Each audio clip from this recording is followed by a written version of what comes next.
No. Why is it working? Why is it Ah. doing it? Oh, there we go. I had to actually draw it. Yeah. There we go. I was trying to set up a symmetry tool, but it's at a weird angle, and I was like, why isn't it symmetry. working? And then I was like, oh, I had to actually draw the line first. Now You know, like in Blender, the symmetry tool thing, it's like at first it was so confusing because it's like, fuck, it's not working. I'm gonna beat someone up, but you just have to do. All you have to do is you just have to change like the bone, to just like okay, the name of the bone, and you have to add this two letters, a period and L or R, and that's it, and then it just works. I'm like, oh, because you don't get it left, right. I don't know why I'm an idiot. But no one tells me that, okay? So how the fuck am I gonna know that you're supposed? All you have to do is just do that. It's just add two letters and that's it. You know, but yeah. I know, because most of the tutorials don't even get to that part. Or they do, and then they just gloss over it because it's like, oh, it's just common knowledge. And it's like, no. I accidentally saw the Founding Fathers shit again. Nah. How did you make that? Nah. Okay, but yeah. So, you know. Yeah. So, there's three. According to this, there's three people. What are you guys doing here? I mean, it's already it's 2 o'clock in the morning for me, so you know what else.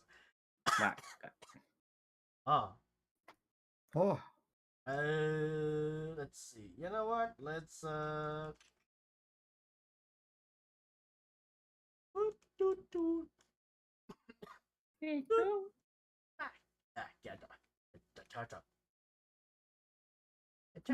There's a turtle over there. What does the turtle sound like? Yeah.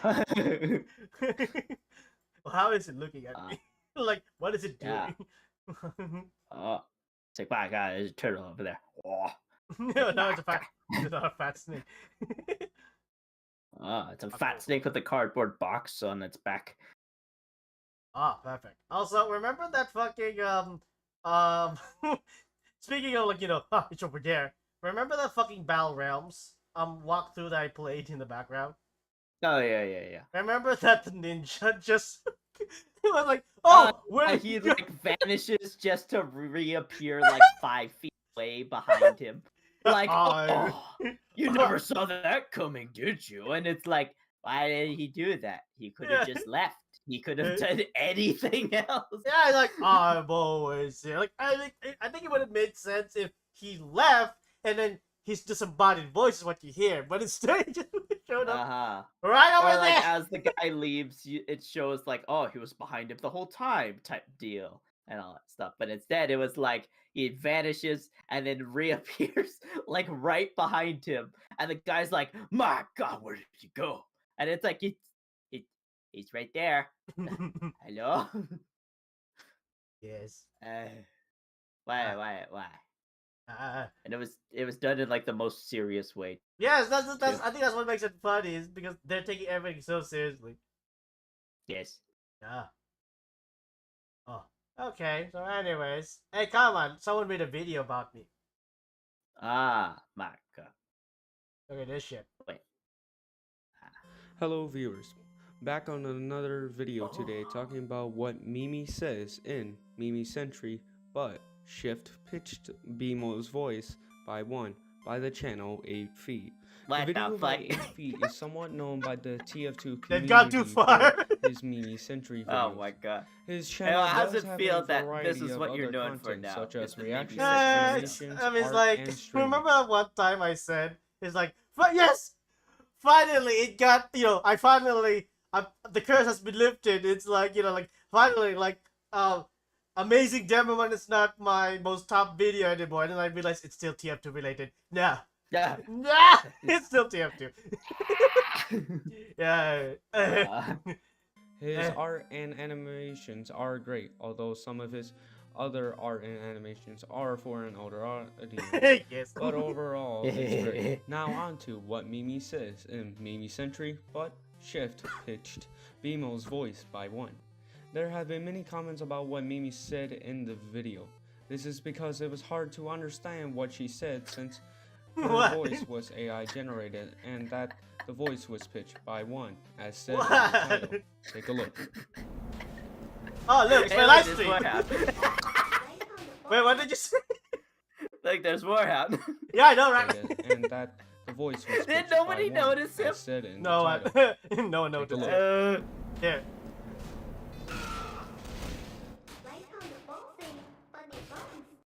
Now, it's really unknown what was said, but Afi Does did she say say, "I whatever found was a the funny most bone popular thing"? theory. Like, Well, that's Funny so bone. that's your interpretation. I found a bunny bone.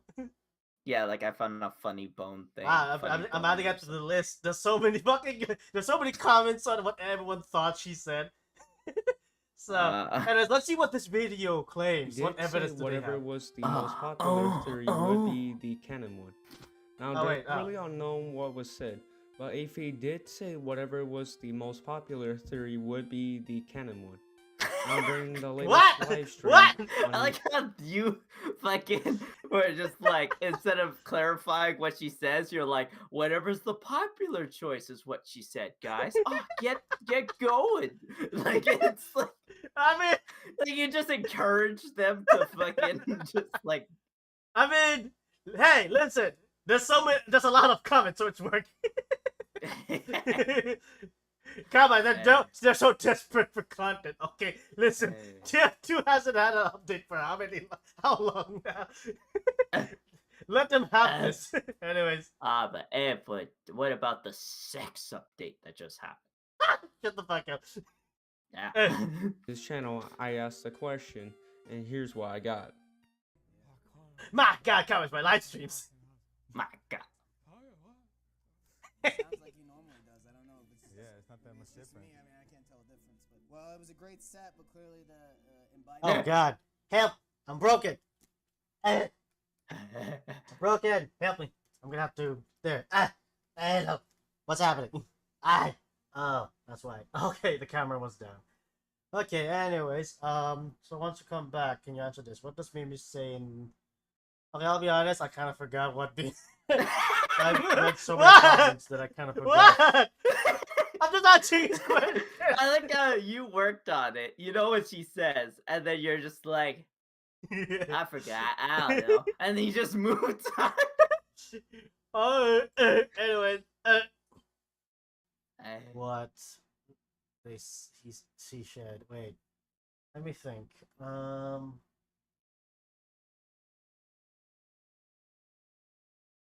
actually don't remember. Yeah, I think it's forever lost. Wait. I don't remember. I generally don't. Wait,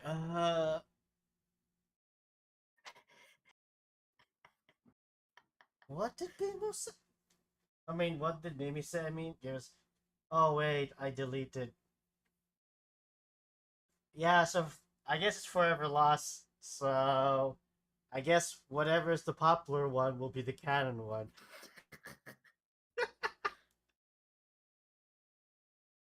I don't remember. I generally do not remember. Ah, I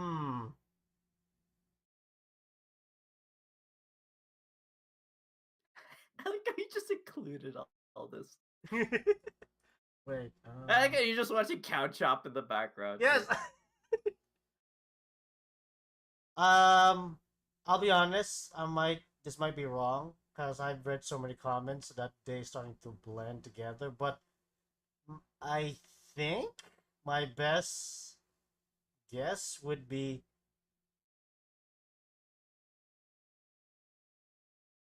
right on the bullseye.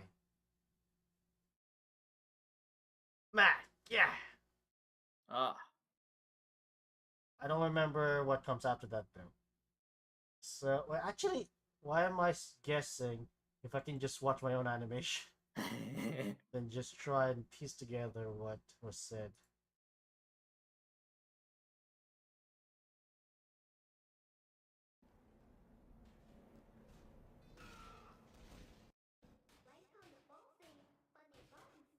Okay, I think it's right on the bullseye, Funny Bones.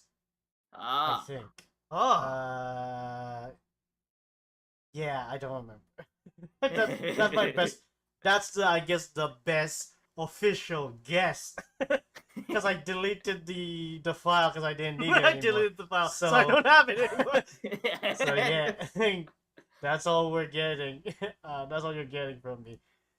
Okay. Anyways, Alien, I guess. So. That's just practical. It doesn't help that the voice itself was, AI.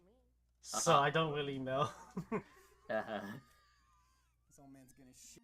So now, it's really unknown what Mimi said since 8feet deleted the audio file. As said in the video, it What? could have been Just like right on He's the like, bullseye, today Bones, we're or gonna something figure else. out how we got Okay, viewers, what she's that is gonna it, fucking and say. have All a right, wonderful day. I went to the source. I asked him myself. And it's like, and what did she say? And it's like, I don't know what she says. And there we have it, people. It's forever lost. Come on, the guy who made the video is watching our stream right now. I know, but it's just funny. I love it. Where it's like, even I was like, oh, did you figure it out? Like, did you figure out what she said? And then it was just like, you would be confused, like, oh, I forgot. And I'm just like, oh, I guess it is forever lost. It's just funny. Or like, I went in like, oh, did he figure it out? And then I left like, we will never know. Perfect.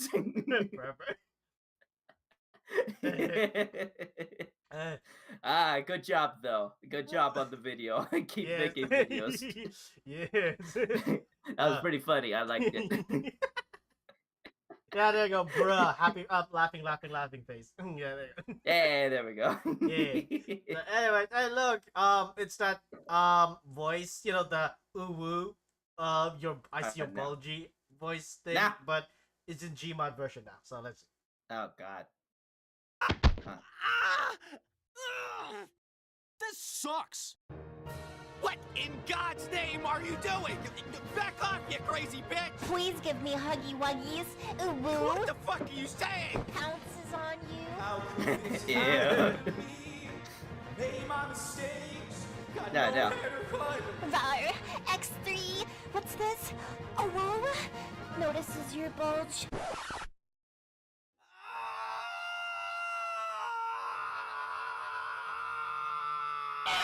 Oh god.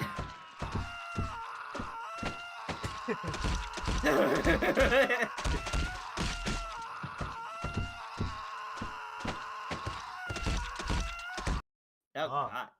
This is not Well, your typical magical did. girl manga. In I Messed Up and Made the Wrong Person into a Magical Girl, we follow Mew, a magical creature that is desperately looking for someone to turn into a magical girl before he gets eaten by a monster. So he runs into this girl who looks like she'd be the perfect candidate and gives them the powers, but immediately regrets it after finding out she's a chain-smoking delinquent. But it's too late to reverse it as the monster just showed up. Even before she notices that she has magical power, she beats the hell out of it. After Mew explains the situation, she seems okay with being turned into a magical girl because now she's able to vent her anger through beating monsters. Additionally to being an over-the-top story, the fight team have no right to be this insane. Definitely pick it up at LA Manga Cafe, and adios familia. Oh no, this one. Oh no. Leave me alone. Nah. What's happening? Oh no, this one. Uh-oh. Славянский зажим Ah! яйцами. What are you talking about? She's just dancing. Yeah, you're right. She's dancing for Mirror money. Oh, guys, I actually have something that happened. I have a story. Do you guys want to hear it? Story time? I actually Kind uploaded of what like this is. a I haven't listened to it. Wonka-esque story. Okay, so the other day, I've been working really, really hard lately, and I was 7 like, you know what? minutes, holy shit. I'm gonna. Oh, I treat didn't myself realize. a little Whatever. bit. I'm gonna get myself a massage. I went, and I shit you not. Okay, he is a beautiful specimen. Okay, I'm not even joking you. It was just a fact of life. Like any of y'all could appreciate. Okay, he had like big fucking arms, tattoos. He was pretty hairy. Yeah. He had like a man bun and a beard. He had it going on. And so first things first, I'm like, okay, you know, it's just a massage. Like it's, you know, it is professional. Okay, Ellie, just don't think bad thoughts. Stop sexualizing this man. He's just a person. Stop, you know, objectifying this very, very handsome lad. Okay, stop it.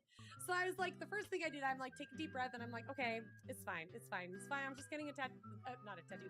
By the way, I massage can't from this unhear the very, very creature's sexy music. tatted, very muscly. Music. Oh my Yes. god. Anyway, so I'm laying on this table. And I'm pretty comfortable, right? Like, I don't mind getting naked for this massage. Like, I really don't care. So, because they're like, yeah, you know, undress to your comfort level, whatever. Oh my god, I'm actually blushing right now. Like, dude, I was very composed and chill. And he was very handsome, but I got over it very quickly, okay? I just logged in. What I walk into? Nothing. I'm not telling a sussy story. All right, so I'm laying on this table naked, and I have the sheet over me. Because it's a fucking massage. Guys, let's take a moment to just remember this is a professional setting. It's a professional massage. It's not like a sensual massage or anything like that, okay? Oh my gosh. Anyway, yes, so I'm getting this massage, and this beautiful specimen of a man, like this fucking man, this man walks in, okay? He's like, I see that. and I'm like, Ellie, stop. Ah, because she's please." straight. Telling my brain to stop doing this. I'm laying there, I'm ready for this massage, and he starts doing his thing, and like, oh my god, does it feel good? It feels so good. I'm laying there, and I'm just like, this is the best thing ever. He's getting like arms in there. He's like using his like whole fucking body to do this massage, all right? It's like crazy. He's doing my back, he's doing my like neck, he's doing like my everything. Hello, welcome to stream. And then he goes to do the leg, and I guess that he has to like move the sheet Yeah, have or a whatever. have a sus cat looking. And at I you. was being a very good girl. I wasn't. Yeah. I can't tell the story. I told Tara right after. I literally like called her on Discord, and I was like, "Bitch, you'll never guess what just happened to me." Okay, but listen, the music that starts playing in the background. Okay, first of all, it's like one of the beautiful songs from like The Lord of the Rings, and I was like, What the fuck? I love What this. the This is fuck? so nice, and I was like, What the yeah. fuck? The Wait. music, Lord of I the shit Rings you while not, you're getting the lyrics massaged of the by a song big buff were dude. something like, we are Like, perfect you know, like the strangers, orc sound. but we can No, fall in love. the orc. Just imagine it. Wow, I'm getting what? I I'm getting. love this song. Like the battle at the two towers in Helm's Deep and all that stuff. You hear like everybody fighting in the background. That's the music you done. Oh, it's so romantic. Even though we don't know each other, how about we fall in love today? Like literally, that's what the Fucking- song was. you know, I was, that's how like, you take laying there reads. as I'll play this Lord of the man Rings was, music. Like, massaging my head. I'm not kidding. He had my Especially sheet. the He had orcs my that sheet. scene. And the song was like playing, and I was fucking blushing. And then, okay, so that was the first song, and then the second song. Hey Thomas, welcome to stream. The second song was also like quite. I don't know. There's something I can't remember the lyrics. Yeah, but it with was the like a love screaming song, chest. okay. And then all the songs after that were like kind of Ooh, like no. not helping me to calm myself. All right, then he asked me to like flip over or whatever. Oh yeah. Oh my god, I'm yeah. so embarrassed. So he like lifts the sheet, I like roll over or whatever. I fucking can't. I fucking can't tell this story. It's so. All right, he comes like up in front, like where my head is. I'm sure this is a normal thing. I'm sure this is completely normal. He slid his hands underneath my body. How do I explain? He's like above me, right? Like I'm laying on my back. He's like by my head. This fucking man, he slides his arms, like his whole arms, like underneath my body, all the way to like my ass. Oh, he cheeks. carried her. I see. And then he just slowly like drags them back, like, you know, working like muscle by muscle, like up my spine, kind of like, but he like basically like grabbed my ass, like, Oh, okay. I was he thinking like, about something he else. like slid it, and he was like, This guy wants to know oh my who God, this it was crazy. VTuber And then is. he was, like, sliding Yeah, his hands, and I'll look it up, very dude. slowly. I And I was just laying there, like, It's Ellie. Her name is Ellie. yeah, it was a full-on grab, and I'm sure it's like part of the massage, but I was kind of like, whoo, it was so steamy. Okay, I'm not kidding you. The music was steamy. The massage was steamy. I was like trying to be. It should have been me. I was trying to be like just calm and just be like, Ellie, he's a professional. Blah, blah. But guys, I shit you not. Like there was something going on. I don't know what it was. Honestly, it might as well have been this song in the background for how like The Lord of how, the like, Rings song. that was. Okay, maybe it's normal. Maybe it's normal, but it felt so intimate. It felt so Yeah, intimate. right. Says thank you. I was so embarrassed, and then he just left. He did that. He pulled that move on me, and then he like leaned down and like whispered in my ear, and he was like, "I hope you enjoyed that." And then he just like walked out. And I was just laying on this fucking bed, and I'm just like, I'm just like, what happened? Okay, all I'm trying to say is yes, it was legendary, and yes, it was a professional thing, but Mans knew exactly what he was doing. Okay. Ain't no way, ain't no fucking way anybody in their right mind could get a massage from that piece of man. Ain't no fucking way that you could get a massage like that and not have those thoughts. Like, for real. I will definitely be going again. No, no. I'm really, really lucky Ah, that I no. didn't fucking come on the table. Ah! But yeah, it was like What a the what? really great massage, okay? And then he just fucking left. Ladies, Anyways, what's with that? Gwen, Like, what? don't walk. Why is it like, especially like in a very like I guess I don't know, afterglow situation? Why do they like yes, let me be, let's leave me, just leave me, or just just toss me off the screen? Like, why is that a thing? I don't know. Anyway, Grimmy says she screamed like a teapot. Yeah. Johnny Sins, but like imagine if Johnny Sins had like curly like Tarzan hair and a man bun. Oh, like like a beautiful luscious ooga beard, ooga. and like Yeah. tattooed sleeve arms and like tan and like titties bigger than mine. I shit. you Oh, not. like He big just muscle knows. deep And he knows titties. he's gonna get a return customer now. Like he fucking knew. Do you like If I the, made like, eye hair contact with chest? him, I'd probably be like, I gotta go because out of respect. Because Like I those could, those I could nipples not, are I like could those not, man I- nipples no. are so like You're the hard horniest that Oshi- they Really? actually like when you start Yippee! pressing I your win. hand over it, Do I it get an actually start award? like leaving like red lines in your hand because of how Yeah. how built Cattail is there. how my built they are. God. You people What? are so- What the fuck are you talking about? I don't know. Anyways, hey Kaba, look, it's Neurosama. Hey, look, people are asking, can we show her tail? Show her tail, right? Oh. My God. Cattail is there. Oh my god. You people are Thanks, so Beetle. damn needy. Look at this shit. See that? Cattail. Alright? Oh, I just realized that Thanks looks. for Hey Kaba, look. Kaba, look. What am I saying? Wait a minute. Kaba. Damn, I didn't know Vito had legs. drinking. Yeah, I was about to say. But wait. I forgot how scuffed that would look. I'm sorry. Oh. But point is, Cattail is there. Eh. Right? Just because you can't see it. Like, check starboard. What the fuck is that? Oh yeah, someone just made an art, I I think, don't know quickly. who you Yeah, are. there you go. Yeah. That was fast. Nice. My name is Neurosama, Oh, not perfect. Maria. You may not like it, but this Can is I what help you with anything? peak turtle human form looks like. This is Ah. actually, this is me in real life. I got the thigh highs and everything. It's just a turtle, the shortest skirt you've ever seen, and legs with thigh highs. Yep, that's right. Alright, Vito. Is it okay if I post it on your profile? Yeah, that's fine. That's fine.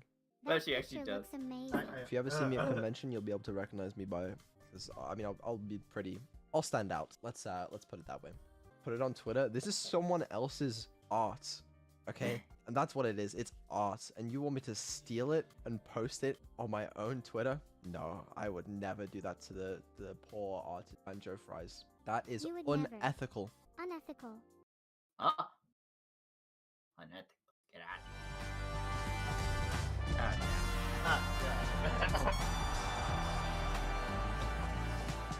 In the last 3 recent episodes that we have recorded, you've been infatuated with my dating life. That's not where I thought this was going. I thought the last 3 episodes, yeah, we've been recording him naked. Yeah, I knew that. Yeah. So, before we kick into this, let's talk about yours. My dating life? Hold on. Not talking current. Okay, all right. Because fair. that's too simple. Sure, all right. But you've allegedly dated before. Tell me about your dating history. My dating history? You know, have you won or lost in love before? Wow, you're bringing sports into my, and I'm guessing your love life. Okay, All right then. First official date was when I was in freshman year of high school. First date. We're talking dates, just like dates. Yeah. We went to Kings Island, and it was super awkward because she had intense motion sickness. So I literally couldn't do anything there. You just went around and like, I'm gonna win you that stuffed animal. Yeah, basically we went to the SpongeBob movable 4D theater thing. Oh god. The one, you know, 3D glasses and all that nonsense. Oh and no! moving Wait, chairs. why would you make her wear that? That was even worse than a roller coaster for her. So she ended up being horrendously sick, and then we went to go get ice cream, which is not the kind of food you want to put in your stomach right after being nauseous. So we never went on another date again. Yeah, that was a terrible date. It's the most incredibly awkward thing possible. It's also that weird thing where, you know, neither of us can drive, so we have our parents drive us to King. Okay, kids, have fun. So that was my first experience dating. Hold on. I have to ask though. What? Did you ride in the same car or did you both get dropped off separately? Because I just imagine your mom swinging by with you in the car, picking her up. And that is how it went. Yeah, why is that weird? Why is that weirder? Why is that weirder? That's weirder. No, it's not. It's all weird. Yeah, that's weirder, yes. And so, yeah, it was weird. No part of it was nice. I get it. And it's all my fault. So in that instance, you lost. Yes, I lost. I don't think I had a single date in the high school area that I won at. I was the most socially awkward person possible through that entire experience. I had a girlfriend in high school. No date of ours would I consider great because as I talked on Distractable, it was just like, which way on the highway do you want to go, left or right? I just drove around. I didn't even understand the concept of you go out to a dinner, I don't know, you go like a movie was the only thing that I could think of. That saved me because at least you sit in silence. I don't open my big fat mouth and just jabber on about the nothing that was going on in my life. You could have talked about World of Warcraft. No, I couldn't. How could I have? What are you talking about?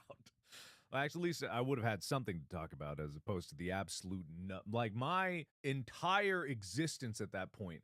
I had no opinions. I had no idea of what was going on in the greater world. All I knew was video games and World of Warcraft, and maybe I like girls. And that was about all that was going on. That adds up to a very uninteresting person. So my dating experience there was lost, just big losing streak. Lose. Oh, I didn't know about it. Oh, wait. Oh, that's the wrong one. Too late. Huh? Wow. My God.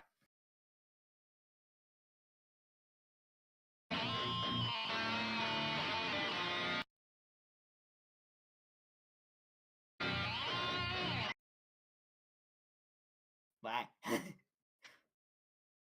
Okay, now this part I didn't know. Did you know that bee drones during the winter get kicked out? Ah.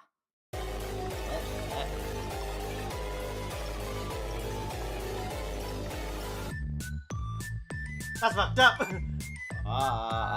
Probably because there's too many. Yeah. They'll all die of heat. Yeah. Oh, this is just some music, by the way. What do you think about the album art they used? Perfect. Read the title. What? What? Yeah. Perfect. Yeah, so by the way, he released an album of just femboy music. I'm like, what the fuck? Yes, perfect. So we're not gonna listen to it. I just wanted to share you that that's a thing.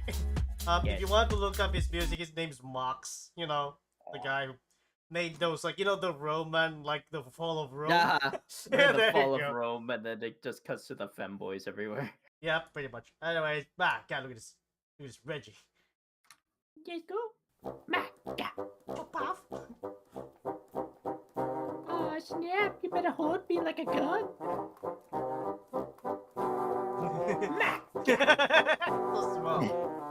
Ah snap! There's two of us now. How'd you do that? Just go. My house. Oh shit!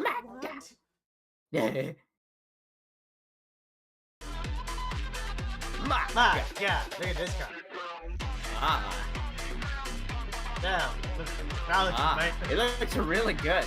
Yeah. Ah, God. Ah, the technology is getting better. Oh. Yes. I'm all for The it. U.S. and Philippines just outplayed China in My the South God. Pacific, Yeah, and President Xi Jinping fuck is you, fuming Philippines. mad about Wait. it. Did a recent U.S. Man, and what the Philippines fuck? deal just prevent World Don't you War mean III, fuck or you, only ensure- China? I was about to say. But You're my like, fa- fuck you, Philippines. And you're like, wait a minute. I was too excited. I wanted to say Philippines immediately. That my brain. Ah. Oh wait. I mean, it's like, oh, fuck you, China. Go Philippines. Fuck me. I didn't mean to say that. I'm a Filipino. I swear. I'm a Filipino. It'll happen. On February 2nd, 2023, with the stroke of a pen, the U.S. undid nearly a decade of hard work by China in attempting to sway the Philippines away from its ally. The troubling thing is that it almost worked, and the results would have been disastrous, not just for the U.S., but for the liberal and democratic world order. The Philippines is one of the most important nations in the South Pacific, thanks to its geographic location on the world stage. It sits astride the world's most important shipping lanes, which means that the nation can have a direct impact on the trade of most of the world's countries. This is of critical concern to China, seeing as the vast majority of its exports travel by sea. Even more importantly, though, is the fact that the nation imports over 60% of its oil from the Middle East via the sea.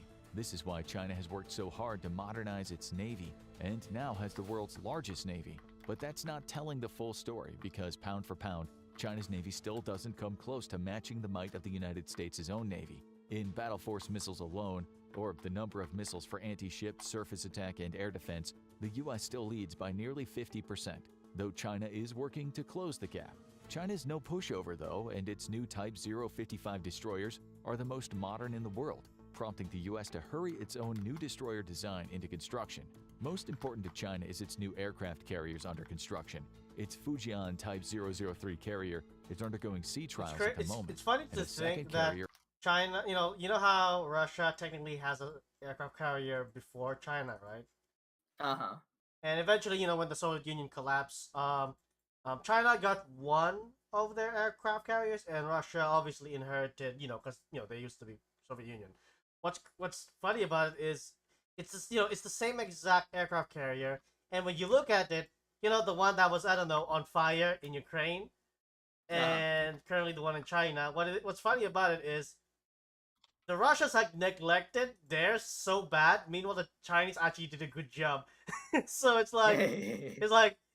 In other words, it's not the aircraft carrier's fault. It's just that Russia's corruption is so fucking bad that they can't maintain their own aircraft carrier, the ones that they own, the one that they made. And China, who just inherited it, actually is doing a good job with theirs. Like, what the fuck, Russia? is under construction, bringing China's total carrier force up to 3. However, it's rumored that China is already constructing its Type 004 carrier, which will be a true rival to the U.S. Ford class. These carriers will be critically important, because without them, China simply can't operate far from its own shores against major powers like the U.S. And China desperately needs to be able to project power deep into the South Pacific and Indian Oceans both. Currently, China's crippling Achilles heel is the multiple choke points in the Straits of Malacca or Gulf of Oman, where the U.S. Navy could interdict its maritime shipping. Modern Chinese forces face the exact same problem that World War II Imperial Japan faced. Oh wait, so this I'm not gonna show this video. I'm just gonna talk about it. So what's okay? So this video. Okay, so there's a tourist in China, in Japan, right? In Japan. And so it's so it's obviously he's an American, whatever. So he's an American, and of course he's in the younger side. And what the young people in America like doing? What's their main goal in life at the moment? Well, I'm just gonna say it. Getting the views, especially in the Instagram, right? So that kind of shit. So what he's doing to try and get his, I guess, live stream or whatever, or his whatever those things are called in Instagram videos or whatever, get likes, is to is to play I think it's to play wait, let me just do a quick look. What was he playing? You guys already 100K views. It also went on a subway, loudly playing X-rated audio from an adult movie. Oh, there you go. So this youngin is playing porn music and X-rated stuff in public, right? Yeah, you know, the typical whatever. So obviously, here's the thing though. He's not in America. He's in Japan. So in America, you know, it's like, I don't know, maybe, you know, you'll get bad talk or people will ignore or whatever. But in Japan, he was doing it in like a subway thing, and he was escorted out. Because, you know, that makes sense, in my opinion. But then, when he's like trying to like whatever young people say, there's this Yakuza gang, saw his shit, went to his fucking house, and then intimidated him. And the thing is, obviously, he's in the younger side, so obviously he's gonna say, obviously, like, you know, I'm just gonna be like, you know, I'm gonna be, what's the word again?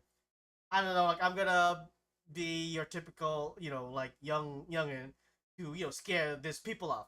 You know what the Yakuza did? What? There's this guy, big, right? He's like, oh, you think that's how you intimidate people? He removed his entire clothing, dick out, and just started hugging the youngin, and the youngin is fucking terrified. You did. Yeah, welcome to Japan. Get the fuck out of here. Yeah, so yeah, you fucking youngins. I fuck youngins. Yeah. Yes. It's cut that's off from fucking funny. Yes. Despite You're its like, massive that young murder thought, of yeah, its nothing invasion, you do is gonna this has been scare a big me. reason why Holy China pushed its shit. massive belt and road initiative with very mixed results. America's new deal with the Philippines is the largest expansion of military access to the former U.S. colony in 30 years. The agreement opens up 4 new airfields for U.S. aircraft and grants America the right to maintain equipment and personnel in those bases. Now the U.S. has access to 9 total air bases on the island, allowing it to greatly expand its military presence in the South Pacific. Sitting astride China's sea lines of communication, the U.S. can enforce a blockade of China with ease from the Philippines in case of war. But that's not the only reason this new U.S.-Philippine agreement has Xi Jinping hopping mad, because the expansion of American air power in the Philippines also threatens the most important item on China's agenda, the forceful reunification of Taiwan. My the Philippines' northernmost island is just over 100 miles from Taiwan. Yeah, oh wow, I didn't This realize is that's how significant close for the US Philippines and is its to allies Taiwan. in case China tries to invade the island. I thought Any war Taiwan was against like on China the over Taiwan left will side be of the one-way Philippines. I didn't know at it was sea the and in north the air, of us. but China holds all of the advantages the more you in know. both I learned regards. something today. Its forces can safely operate from bases and ports on its own very heavily defended soil, while the U.S. and its partners have to fly aircraft from hundreds of miles away to defend Taiwan. No, honorable. That's Japanese, right?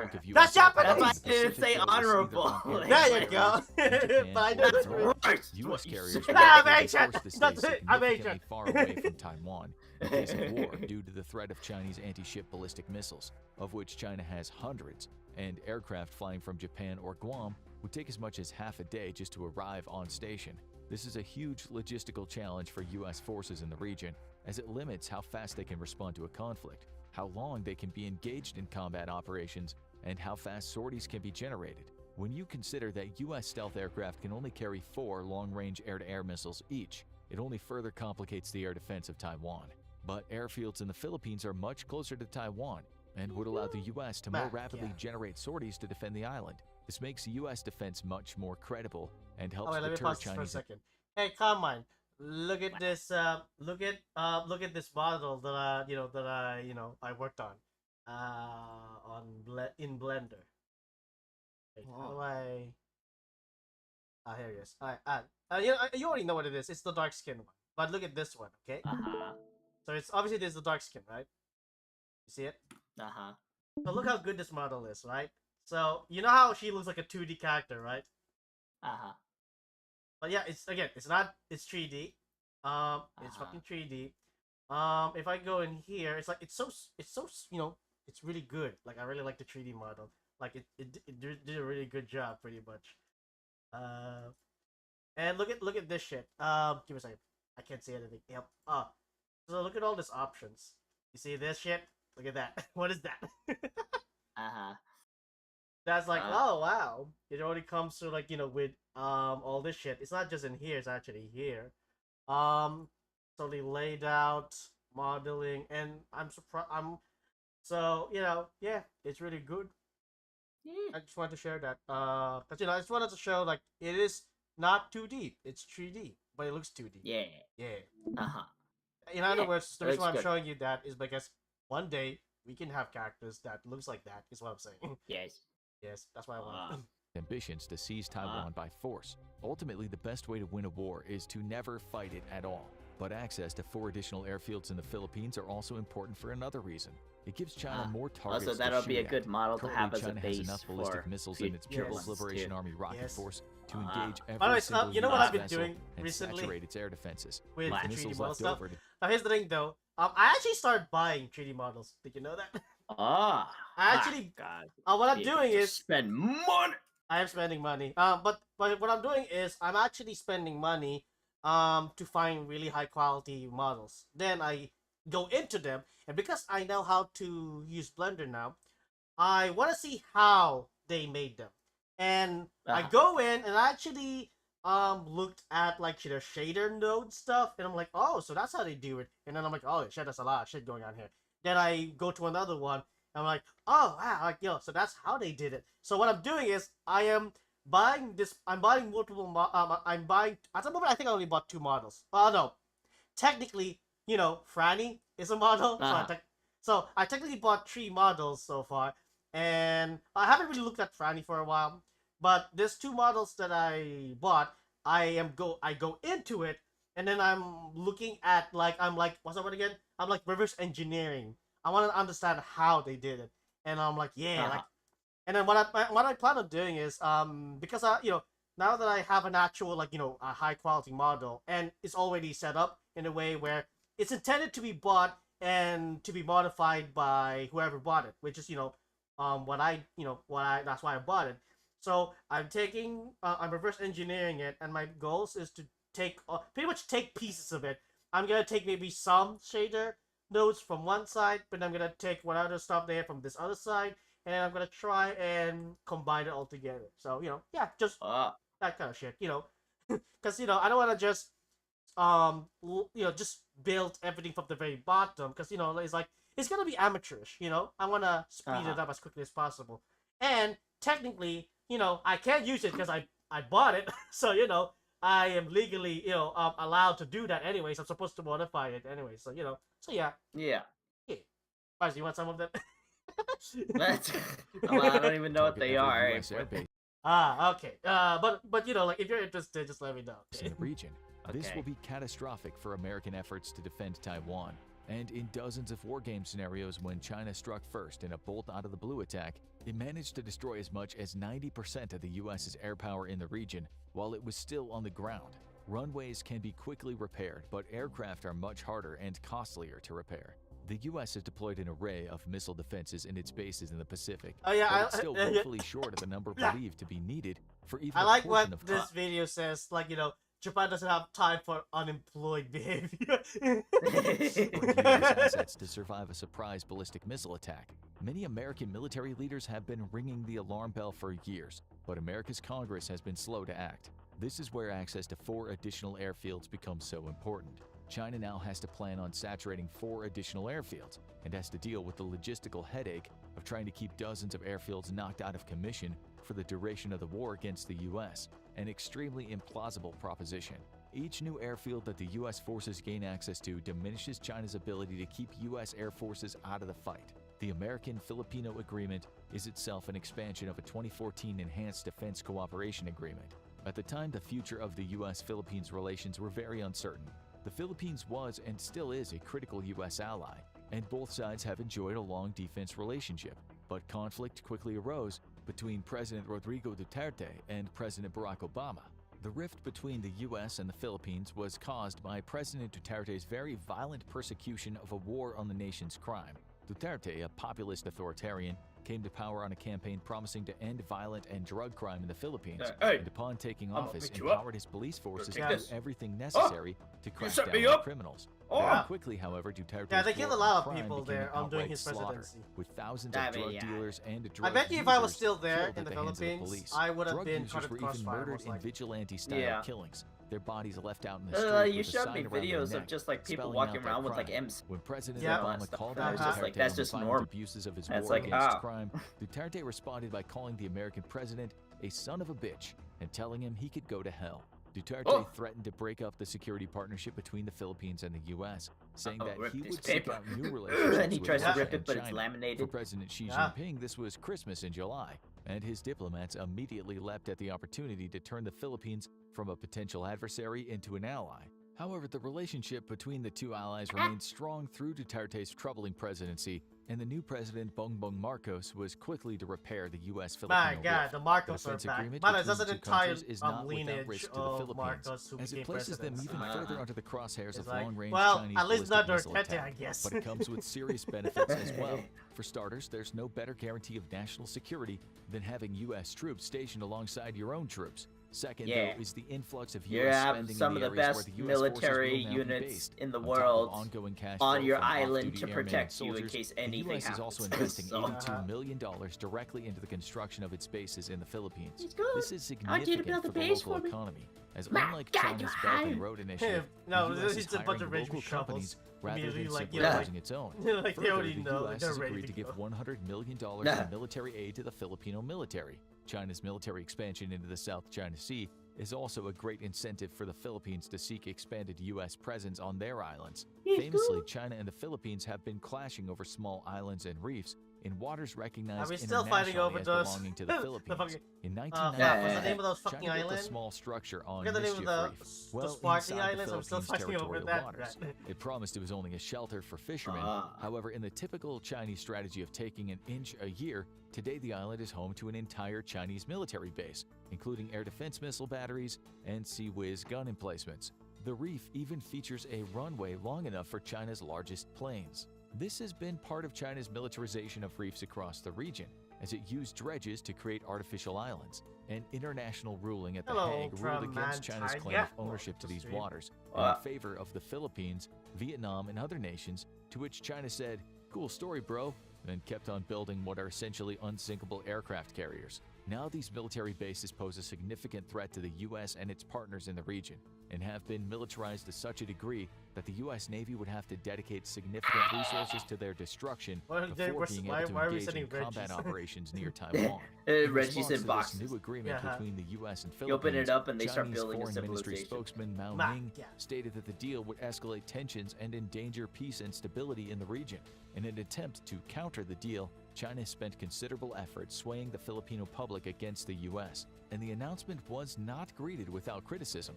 However, public opinion on the U.S. remains strongly favorable, with about 63% of surveyed Filipinos through 2018 to 2019 all having positive opinions of the U.S. This follows a historical trend where the U.S. has been seen as the favorite foreign nation of most Filipinos since the early 2000s. A 2022 but is that poll true? showed that 89% of yeah. Filipinos had a great Yeah, what? deal of trust I mean, or a what? fair amount What- of trust in the U.S. Ah, and the then vast that majority means favored 100% stronger of economic ties with Filipinos that America I than know, China.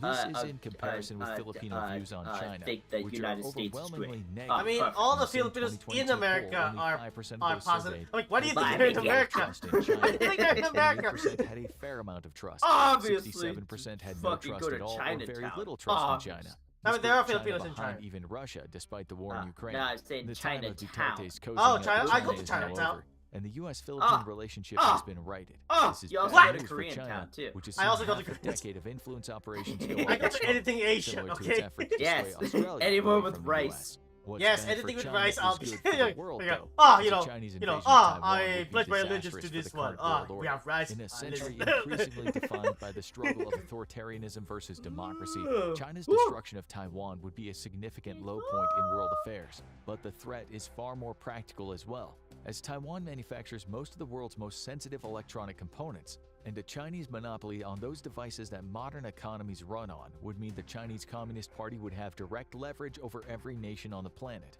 Either do as President Xi wants, or you'll be denied the microchips your economy needs to continue running.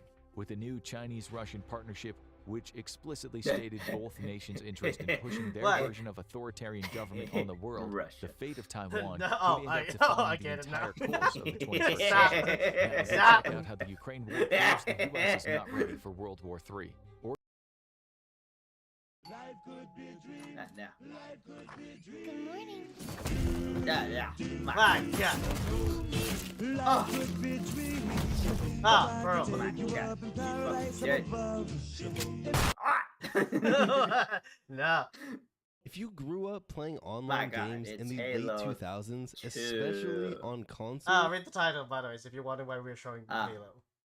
Modern gaming is becoming more. Yeah, Halo Yep. was a party game. Everybody always enjoyed, and then after the match is over, you're like, "Hey, fuck you, bitch. Fuck you," and it's like, "Oh, you better back out." No, I'm there's a not but- backing out. And then you back out, and it's like, "I'm glad I got out of there." Oh, and then you rejoin the lobby. And it's like, "Oh, he's still here." Oh No, I have no idea what you're saying. But it's the pre and post game lobbies. Those were Yeah. always fun. That's where everybody talks shit and like has fun and all that shit. Those are gone. yeah, by the way. definitely. Nowadays, everything is like, someone is saying which Halo. I guess it does Halo 2, I guess, right? Yeah, this looks like Halo 2. Okay. This is what the fuck is that map called? I know this map because I played it all the time. I don't remember what the name is though. But yeah, it's Halo 2. Okay. So, but anyways, but I don't know. I don't play Halo. you are a lucky person. Experiencing the growth of things like Xbox Live and even PlayStation Online was an extremely special time, and honestly something that if you missed out on, Now cannot really be Reggie kicks replicated. open the door. Well, He's you'll like still find super plenty of wide clips and from buff. that time And he goes, of people "It's my turn to harassing play the each other in a Xbox?" COD And he starts pregame like lobby or scrambling at you. whatever other various No. game chats. By the way, I There just was remember what I also was a gonna whole say. So other you know side how of you were game- making goat noises? Uh-huh. I just Oh. imagine a bunch of goats with their headsets and they're just leaning back on their Yeah. Like, and the thing Girls is, just like this is- leaning backwards with their controllers and keyboards. Now, here's the thing though, this is before this is a time where gaming chairs isn't really a thing. So I'm gonna say that they're leaning back in like the living room carpet. So we go. Yeah, they're sitting on the floor looking Yeah. up at the TV. Yeah, there you go. Yeah, I got it right. Gaming where people literally just made friends in game chat. Yo, how's everybody doing today? Yeah. Free Xbox headset, and it made online games feel, well, alive. Hey, you Compare can't this do to that today, anymore. where between party chats, discords, and people who don't even bother to plug in their mic, online gaming has become a surprisingly lonely experience. For example, take any multiplayer game today. You can take a pick whatever your fancy is, launch it up and do a little test. Most likely you're going to end up with a ton of lobbies that have nobody talking in them, or at best maybe one or two other people. Sure, there are exceptions to this, as some games have retained slightly more life in them than others, but for the most part, multiplayer gaming can almost be a single player experience in modern games. Sure, you are technically playing against real people, but without that level of social interaction, is it really much different than facing an advanced bot? Obviously, there is someone on the other side of that death screen or kill cam. However, at the end of the day, how much of a difference does that really make to you, the player?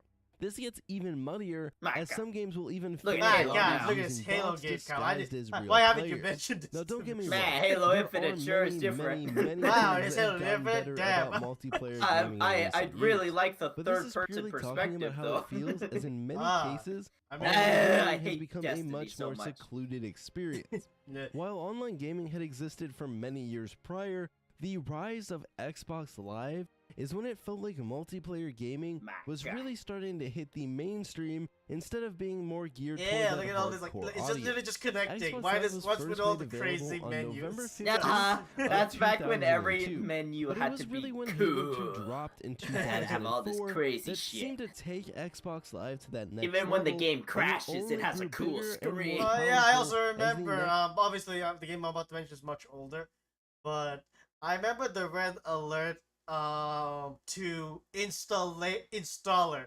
Even that shit made it sound like a nuke is about to go. I remember Well, it's that. like Metal Gear Solid 4. Like, yeah, that one, like, it had to install every mission, and it was just Snake smoking. Yeah, and it was that- like, why? Yeah. What is this? And it's like, oh, snakes just go outside. It's like, no. Yeah. No. You can't tell me what to do. Next generation of consoles would roll out. By this point, it was fairly easy to play multiplayer games on your Xbox. Reggie 360. Just plug in an Ethernet Ah, cord yeah. or go buy one of those handy I dandy can Wi-Fi see I can see adapters, the logo. purchase Xbox Live or use a Yes. free trial, and hop onto one of the many games Ah, that Gears of supported War. multiplayer No, and I put out don't that get free it. microphone that you had provided to you by Microsoft. Yeah. Now, let's be honest, that mic and just general voice chat quality was Ooh, nice shot. absolute cheeks back then. But the experience of having a full lobby of people yelling into Is their this, mic Rainbow feels like an Six experience that almost never happens Vegas? anymore. Alright, that's what I do remember. Dude, did I hit those notes? I feel like I hit those notes pretty well. Even things like proximity chat in the new Warzone seem to be getting used less and less as people realize it gives away your presence. It wasn't uncommon during Yeah, I did these use that. times Remember the to one make time new where I was online pretending to be an friends just by NPC, hopping- and it actually Yeah. I took them out. and it's like, oh man, I fucking died. And then you start staring at the wall, and then you walk to the door and you close it, and they're like, "Is that a bot?" I think it's just a bot in here. And then another guy runs in, you kill him, and he's like, "Oh, what the fuck?" And he's like, "Oh, it's fucking bot, dude." And then you walk up, and then you kill him, and they're like, "Wait, that's a player." It's like, what the Yes. into whatever your game of choice was at the time. You know, as your agent, I really appreciate you connecting with your fans on Xbox Live. Xbox Live Gold has a great community of gamers. That's how I met Dolores. Shut your pie hole, pretty boy. Let's dance. And to help you out with this came the fully fleshed out Xbox Live UI that included things like text and voice messages and a friends list that was only a short couple clicks away. One factor that made these games feel so much more lively back then on console was that there was no Discord or party chat at the time. You had two choices. Yeah, I remember Skype Use was game the chat thing. or one Yeah, I remember. private I remember chat. using So Skype. most people, especially if Somebody they would were be like, playing with "Hey, more than you one got friend, Skype?" And I'm you'd like, end up just "I'm not gonna hanging out in add game people I chat don't know and on talking my about the account." game, or I remember literally whatever I remember else being they were invited having into conversations What are you, a about. bitch? And I'm like, I have "Yeah." so many memories of just I remember having being those invited random into groups, conversations with people but they're that I mainly may never brony talk groups. to or played with again. But it was those random conversations that you would kind of Of stumble course. into. And that you would know turn what into I friends was you would like? I play think with on a you can regular change your name, basis. obviously, right? While You don't know what get I me came wrong, in there as? was Pick a definitely meet up some on toxicity that went on in these game chats. I still have but the for the picture. most part, I it even was have just the a avatar bunch of picture people as Pick a trying to Meet. play a game they enjoyed and maybe shoot the shit Ah, while well, playing. more. Today, Ah. these experiences are so few and far between because even if people happen to be using game chat, which is a rarity, it's usually restricted to just the game itself. Callouts for enemies, bitching you died, etc., etc. Microphone etiquette was also something that wasn't so common during those times, so you'd run into hilarious situations where someone would be getting yelled at in the background of a room, or maybe just having a conversation with their buddy. During this time too, you definitely had sweating and tryharding that existed, but at the same time, games felt We still much have more this technically casual. in Team Since Fortress systems 2. like matchmaking or Oh, yeah. SBMM Yeah, I mean, were there's in a a lot of much games that more make sense. primitive state. Yeah, So in and many the cases, latest the people game playing these that I games saw felt people much more like do that communities with than they do was today. the latest This sort of Starship community Troopers still game. persists Oh, yeah, that today, makes in my sense. opinion, in some Yeah, PC everybody games, is like so especially gung games ho that about still role utilize playing a and certain stuff, browser. and then other For people example, just if you have their ever mics hop onto an connected all the older time Battlefield, just or to like maybe shoot even the shit something like and have Day of fun. Defeat, And pick then a the bugs server, show up and you'll everybody end up starts in this dying and weird everybody starts experience shooting where it everywhere and feels it's like fun. you've hopped back. Oh Like, wait, oh. I don't know if this is the Starship Trooper game. I think it was. So there's this motherfucker who's role playing as a reporter, and there's two of them. But I there's saw two of that. them. He even There's had two the of them. helmet too. Yeah, there's two of them, by the way, and one of them has a mic, and the other one's a cameraman. And then they would go up to players and like, so how are we doing? You know, in our in defending our nation. And then the guy would like shoot like, oh, you're shooting. We're clearing up the sector and all that. And then a fucking bug would come up. Oh shit! Yeah. That shit was great. I remember Yeah. seeing a clip of that on fucking Twitter where they're just like running through and it's like, all right, so like, you know, the assault is about to begin. We got like, you know, we got more people landing in, and then you just hear people dying in the background, and you turn and you just see a swarm coming over the hill, and it's like, oh, Yes. Oh. I was like, ah, and you'll see, just end up that's what playing I with people missed. that are just playing the game and having conversations, much more similar to that earlier era than today's games, which are increasingly silent and punishing. This quote-unquote era of gaming all ended in 2008, and this was when the big patch hit, where Microsoft introduced the feature Party Chat. While Party Chat style systems like TeamSpeak or Ventool I remember when already Party existed Chat on first got PC for quite some introduced, time, you would this enter was a the match first time and that players on immediately console get no longer invited had to to a party. communicate in game chat Because they could just sit everybody's in a like, party listen, chat we with want two to of their actually buddies while communicate. playing. And However, either the you would console join experience or was you still would very not different join. than that of PC. And you would have While on drastically PC, different one can sit on a experiences. TeamSpeak or now a Discord and set up push-to-talk buttons for the different voice communications. When you were on console, it was all or nothing. You either sat in game chat or you sat in party chat. There wasn't the combination of the two. So because of this, as people migrated toward those party chats, game chat became an absolute ghost town on consoles. The days of just meeting people by playing games became more and more rare, and this has only gotten worse as time has gone on, as it seems like more and more players these days are content just chilling in a Discord or on a party chat over using the in-game chat. These days, outside of using a third party looking for group service play or dates. joining a bunch of different Discords, it's honestly pretty rare to really meet Fuck new you. people by playing games.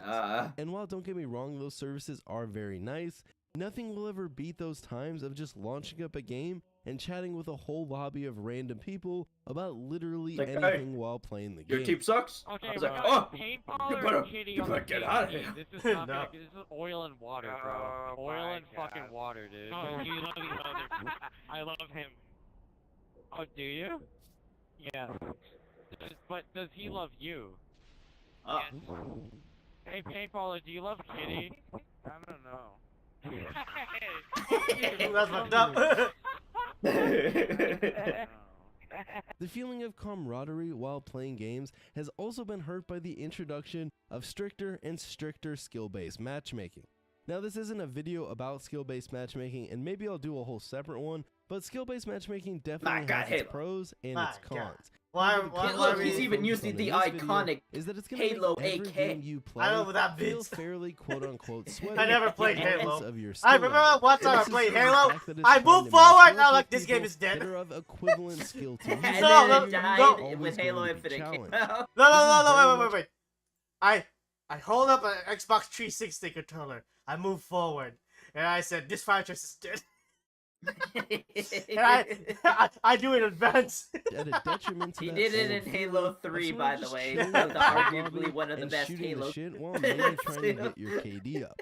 You'd have people of all sorts of skills that were in the same lobby. Oh, whereas well, now, more. I like a that game. low SBMM Yes. lobby I is still going play to be it, like, so wildly okay, different like from a maybe high once in SBMM every lobby that 4 they're pretty much months or some shit, I don't know. unrecognizable to each other.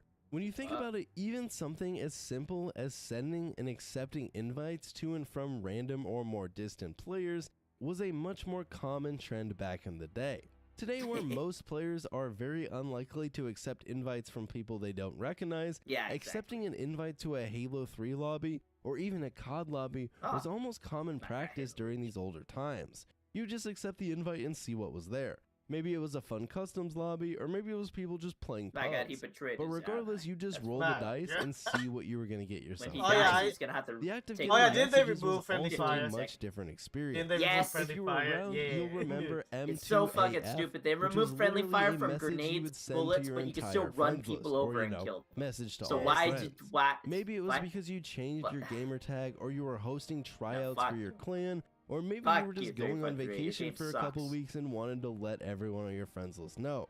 Literally, you would get these messages on a regular basis about a whole slew of different things. But it wasn't just the friends list and the chats that were so different back in the day. The simple act of finding matches these days is so much different. While during this time, many games did have matchmaking similar to the games today, a lot of games also had persistent lobbies or had features that made it a lot easier to re-queue with the same players that you just played with. This was on top of games that still utilize server browsers or lobby browsers, so all in all, you were much more likely to play multiple games with the same people on a game-to-game basis. Compare this to today, where basically every time you queue into a match, it's going to be a completely fresh lobby of new faces other than your existing party that you may have queued into the lobby with.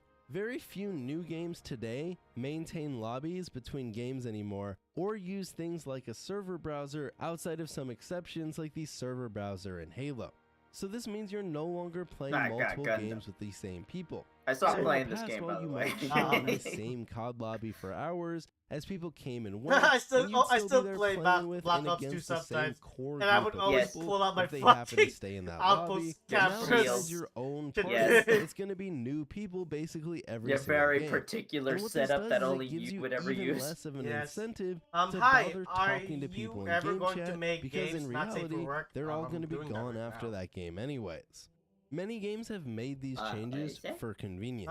No. And in some cases, Yeah, like, probably hi, some are you ever back-end going to make statistic games? that Not shows safe that for these work. changes and not safe for features work. lead Oh, to okay. things like Yeah, higher he's asking, player like, are you ever retention. gonna do, And this seems to be like, what you know. developers are prioritizing. But this is at the Board cost games. of that feeling of camaraderie and social Well, interaction technically, it's, that many of you these know, multiplayer games once had. pseudo I porn mentioned game. skill-based matchmaking Hey. earlier, but it isn't skill-based matchmaking alone that makes I these don't games feel think so I'm sweaty gonna- and try-hard. Unless I times. decide to do Some of this something comes with down to the purple, fact but it'd that probably be a there's literally personal nothing one. else to play for.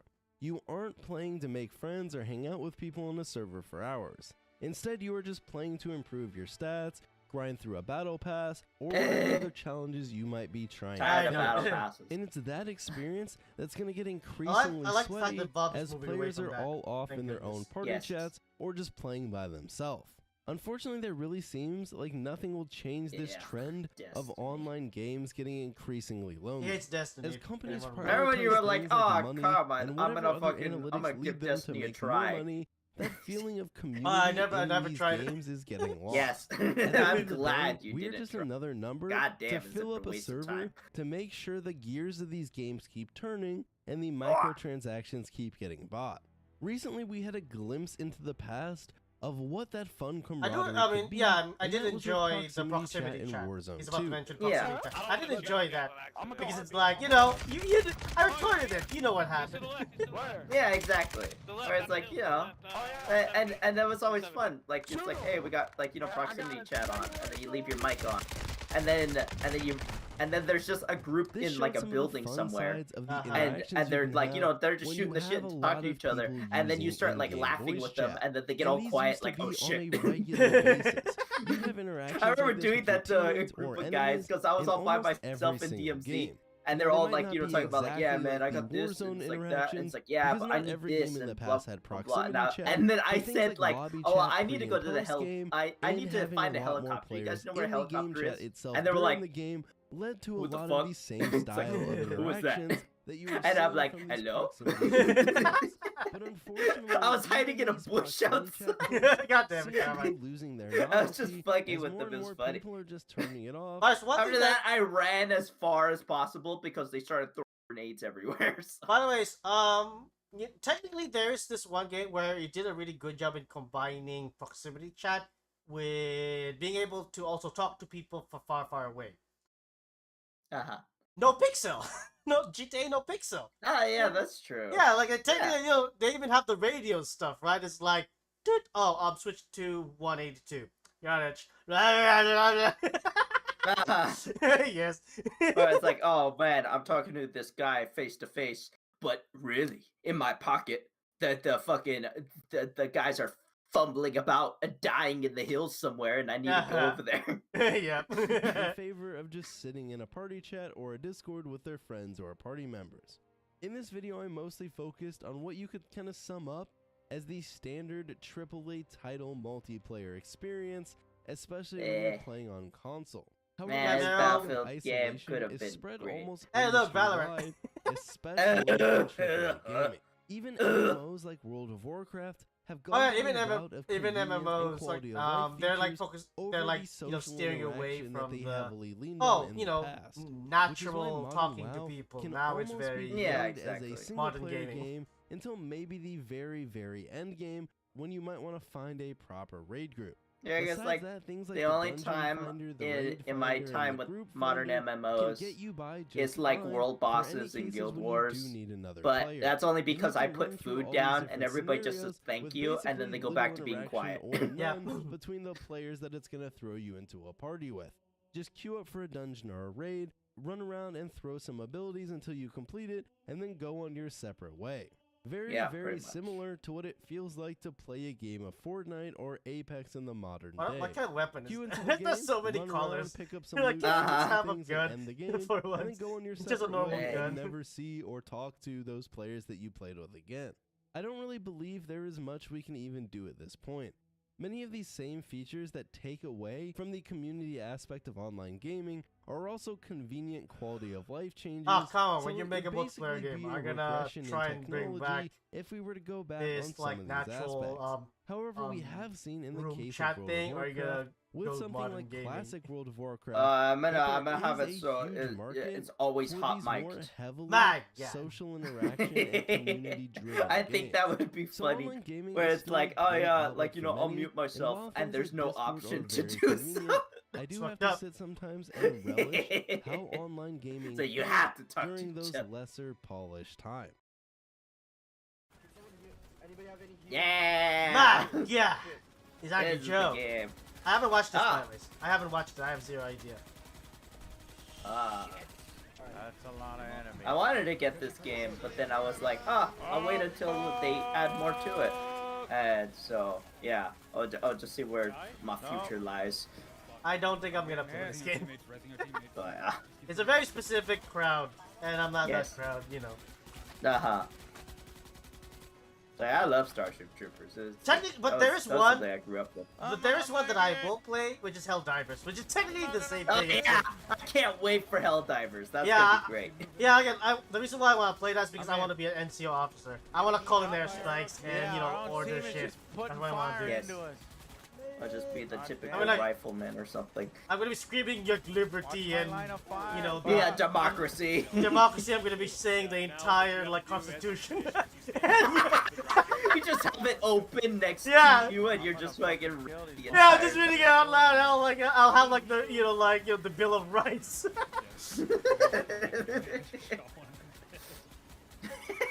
What? Perfect. Ah, God. Oh, Fucking God, they're idiots. everywhere. Zero team kill. Get in the fucking.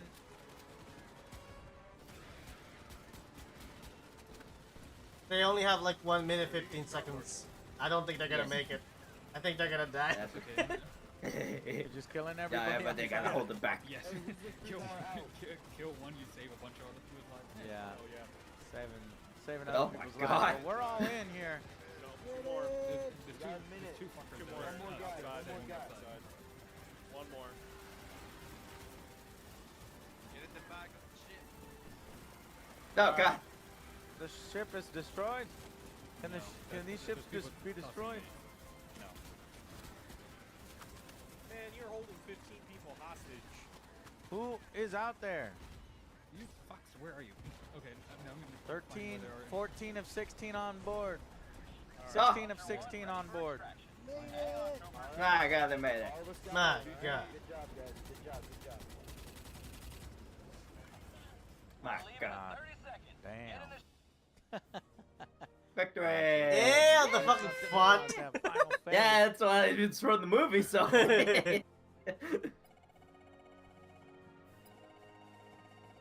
Fun little game.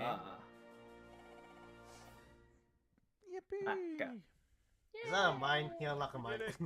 Yes. Stone assault and secure mission has been administered by command. Carry out the objective. Nah, I wish the other Starship Trooper movies weren't shit. Only the first one is good, which sucks because they made like 6 of them. Are you ready to deploy your little fortress of solitude? Yep. I thought that y'all actually were losing health. Are We also start the game without health. But no, they just make the health bar smaller. Yeah. Oh. My God. Look at that little. Area is secure. I say again, area is secure. Rearm before you proceed to your next objective. I saw that they have like base building in this too. It's like, oh, you build like your own little outposts and all that stuff. That crashed a Reggie. He opened it. He's good. Yeah. He's like, it's good. He hands you a magazine. Yeah, and then he just closes. just be quiet. Nah. I like that he screams as he's closing it. Yeah, I know. Right? Look at that. He's good. And as he's going, oh God. Fucking Reggie. It's so stupid.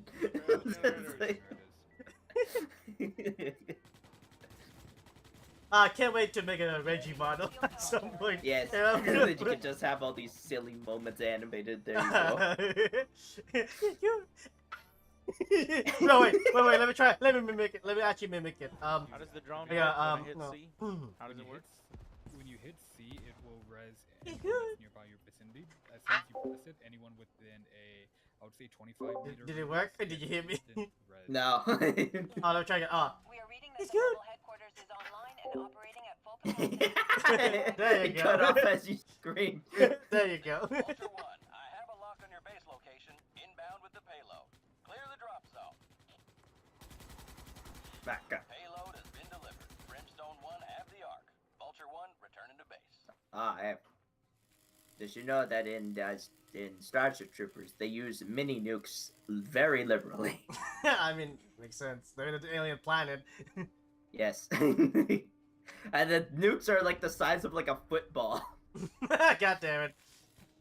And it's like, here, fucking shoot a nuke at those big bugs over there. It's like, oh, okay. And then they just fire like 5 at them.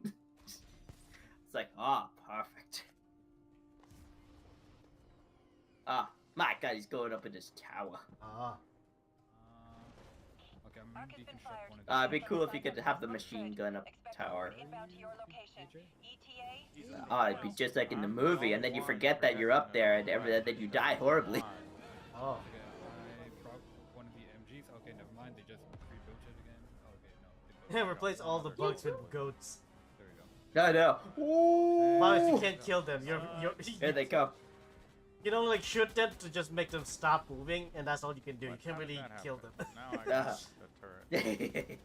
My God. I deconstructed one of the turrets. Ooh. Actually, I have 2 here. Oh my God, Yeah, they're going playing as over the Reggies. walls. Oh, No, a bunch of Reggies like last stand, a bunch of goats. By the way, like, there's one Reggie This is on that- Jupiter. Yeah, by the way, it's like there's one Reggie just screaming, just unloading his gun, and then the goat just standing there casually.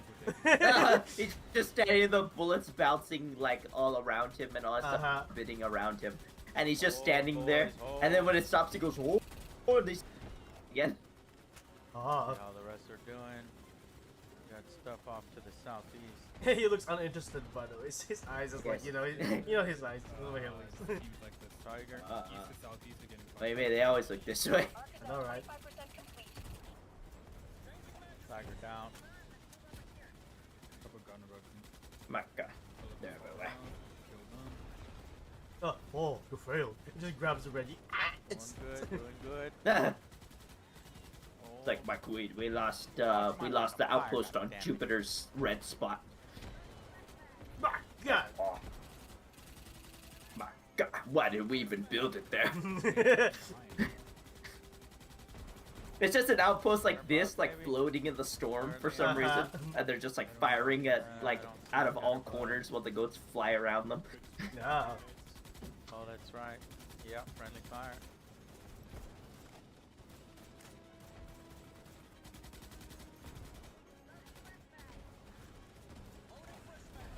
We're doing very, very well on this one. That's what they all say, right? Before they get overrun. 50%. Yes. We're doing so well. There's a lot of rumbling now. Marines. Oh. Hold.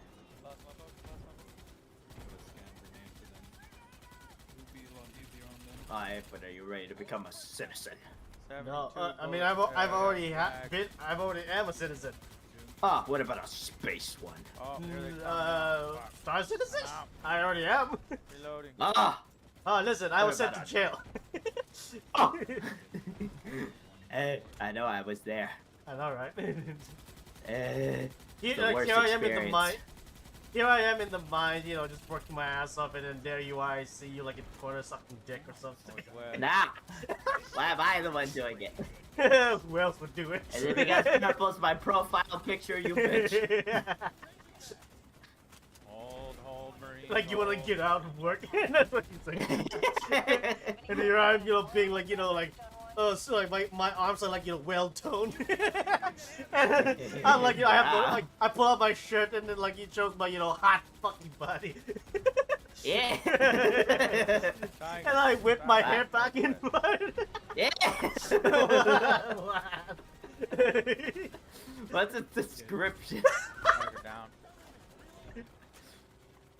Tiger down. Extraction 90%. Oh, we got a blue bug. Grenadier. Tiger southeast. The base is under attack. We're under attack. Yes, it is a screen. Oh, looks like all the ammo resources. Oh no, there's one. 99. 100. Come on. Got it. The Ark has completed its data gathering cycle. All troopers on the ground, prepare to extract. My Hang God, on, we gotta don't get know the our hell out of targets. there. Keep firing, assholes. Keep firing. Get your ammo. Vulture 1 here. Bike in on the way for extraction. Keep firing. Ah. I can't wait until they add like those like artillery bugs that Oh. launch like massive like plasma shots, and then they just start blowing up your base. Southeast. Ah, that'd be cool. Or maybe it bursts out the floor in the middle of it, and it just starts spewing fucking fire everywhere. Up over the Oh. wall. You're about to go down. Ah, Just quickly pop your drone. It can res. I like Starship Troopers. Go. Marines! We are leaving! OJ's gonna be the first one to the ship. Oh, jeez, already.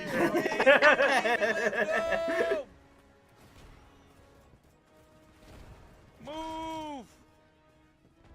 Joe gets scooped up and it just gets ripped in half. Oh no! Oh the No! It's up there! Oh shit! Go, go, go! Ah, at least you can mantle. I was about to say, my God, How advanced. the fuck is this thing floating? Ah, advanced movement. Get in there. Oh, why is it floating? Oh, okay.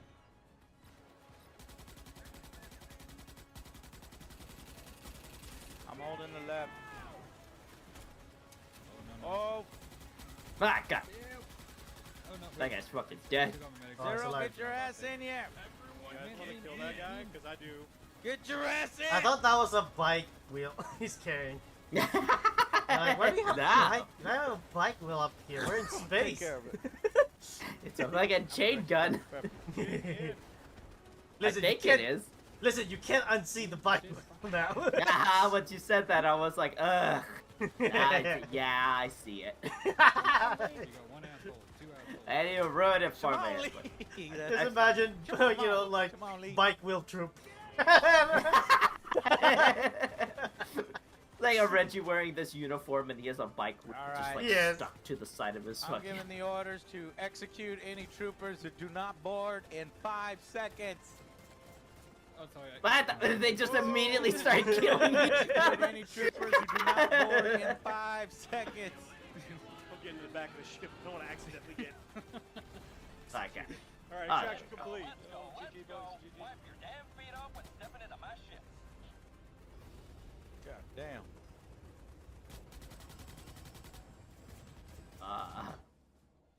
Woohoo! Yeah, it's a fun little mode. Only 3 game modes though, so it can get a little repetitive pretty quick. I mean, it's still an early access. Come on. Now. Alright, this one will get weird. I haven't finished watching it, but I think it gets weird. A robot. I Okay. only serve engineer. You jerk.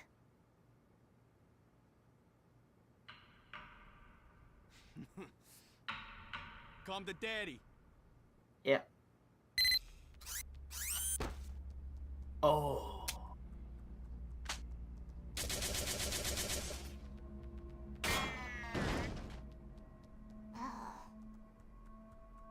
I broke your stupid crap, moron.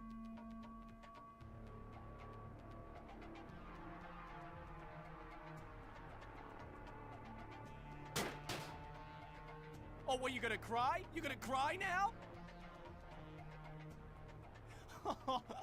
You got anything smart to say now? Get your hands off me. What No. is happening? Ah, yeah. I think he's buffed. You are gonna make me a Uh-huh. sandwich. No, I'm not going to make you a sandwich. You are really starting to piss me off. You stupid little. Not now. Why is it like dad engineers always buff? You are in trouble now, you moron. That's right. Let's do this Texas style. Ah, crap.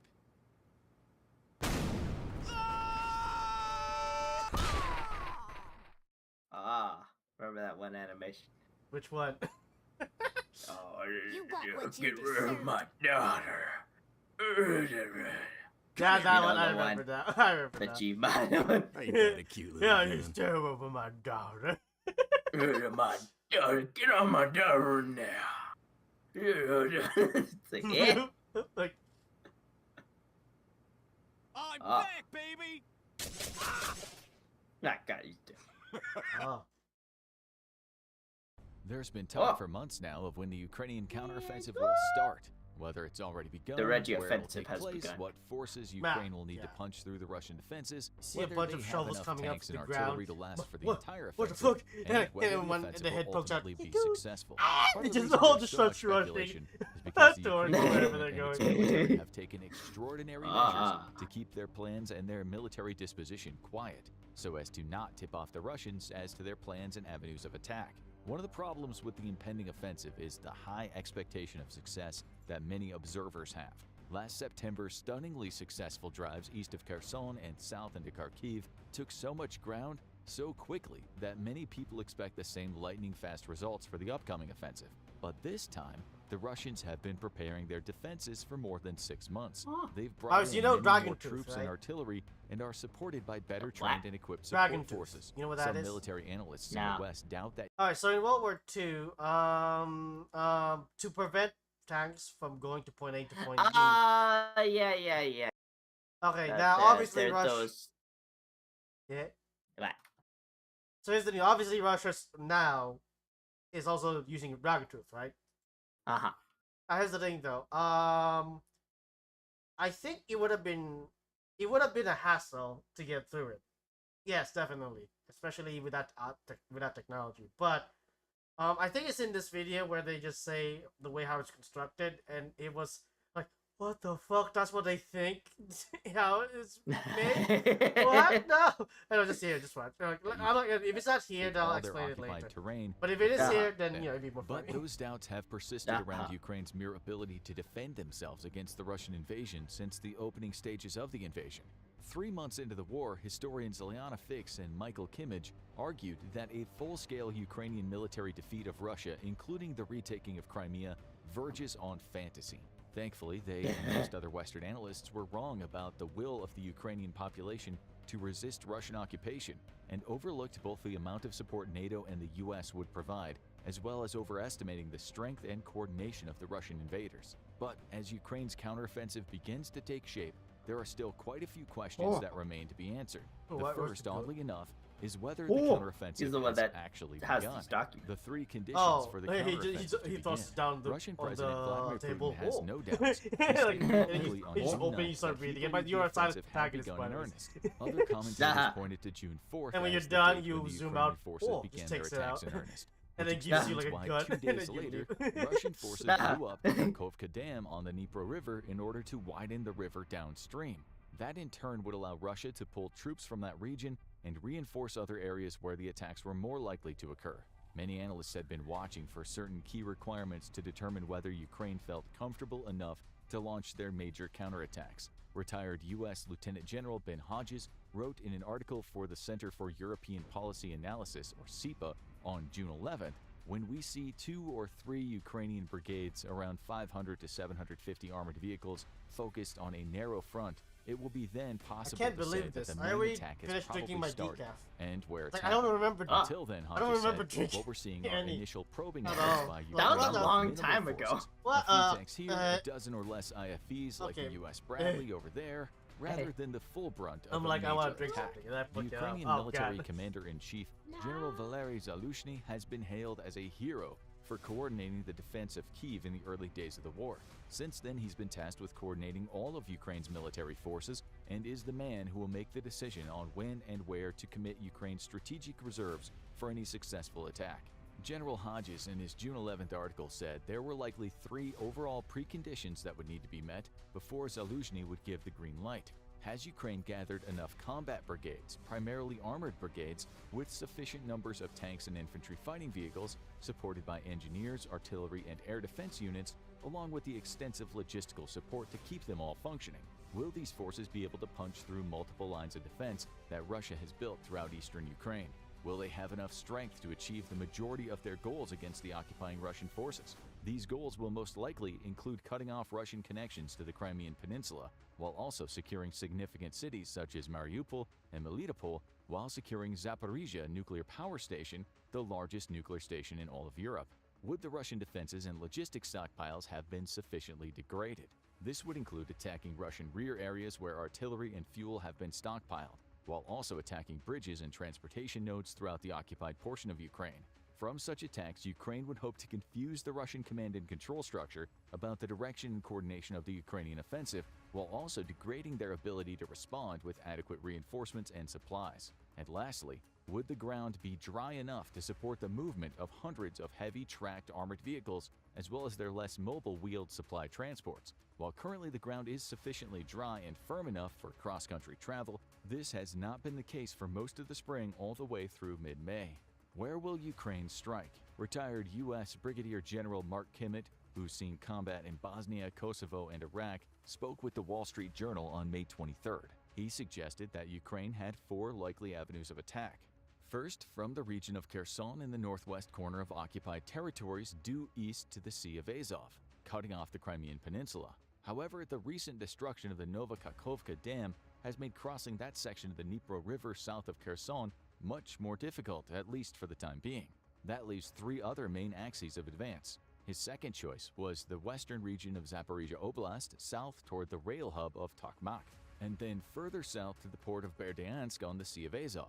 Kimmett pointed out there are good roads through this area, making advances in both wheeled and tracked vehicles easier. But as Ukraine discovered with their initial probing attacks in the region, the roads are heavily mined, as is the ground on both sides. Russian artillery units also have these areas sighted in, so their artillery fire is more accurate than normal Russian counter-artillery. But the terrain is mostly flat ground all the way south, so it's good terrain for highly maneuverable tracked units. Kimmett's third choice is in the Donetsk Oblast south and southeast toward Mariupol. Losing that city early in the war was a significant defeat for the Ukrainians, and retaking it would be an equally significant defeat for Russia. Though the city itself has almost no inhabitable buildings still standing, it does still have port facilities, which would still be useful to Russian resupply efforts. The port needs to be captured or otherwise denied to the Russians. His fourth option would be for Ukraine to attack due east from the Kharkiv area toward Luhansk near the Russian border. Such an offensive would send a clear message to the Russian people that Ukraine's forces are strong enough to force Russian troops back onto their own soil. If Ukraine was able to close off this section of the border, it would do as much to deny logistical support to the remaining Russian occupation as capturing Crimea and all the ports on the Sea of Azov put together. A closer look at the terrain ahead. The eastern region of Zaporizhia has 2 parallel defensive lines running west to east, while the western half of the region has 3 lines. Each of these lines is separated by a distance of 8 to 10 miles from the one south of it. Russian strategy is to abandon the first line when they're about to be overrun and retreat, or as the Russian General Staff calls it, redeploying in force to the next line. These defensive lines include extensive trench networks, reinforced strong points, dug-in tanks, machine gun and mortar emplacements, all backed up by more distant artillery units and the ability to call in helicopter gunships and ground attack fighters. One of the more extensive defensive systems surrounds the key transportation hub of Tokmak, which sits about 12 to 15 miles south of the 3rd Russian defensive line. While these defenses are indeed extensive, there is some doubt from Western intelligence experts that Russia has enough trained troops to sufficiently man these fortifications. Ukraine's plan is to probe these defenses all along the front, determine where they're the weakest, and push their armored brigades forward from there. Tokmak is a natural deep penetration target for any Ukrainian breakthrough. A successful capture of Tokmak will provide Ukraine with 2 advantages. First, it'll cut the main rail line that runs from there southwest to Melitopol and beyond to the Crimean Peninsula. That will only leave the Kerch Bridge into Crimea from mainland Russia as the sole source of supply and reinforcements for almost a third of the Russian defense forces in Ukraine.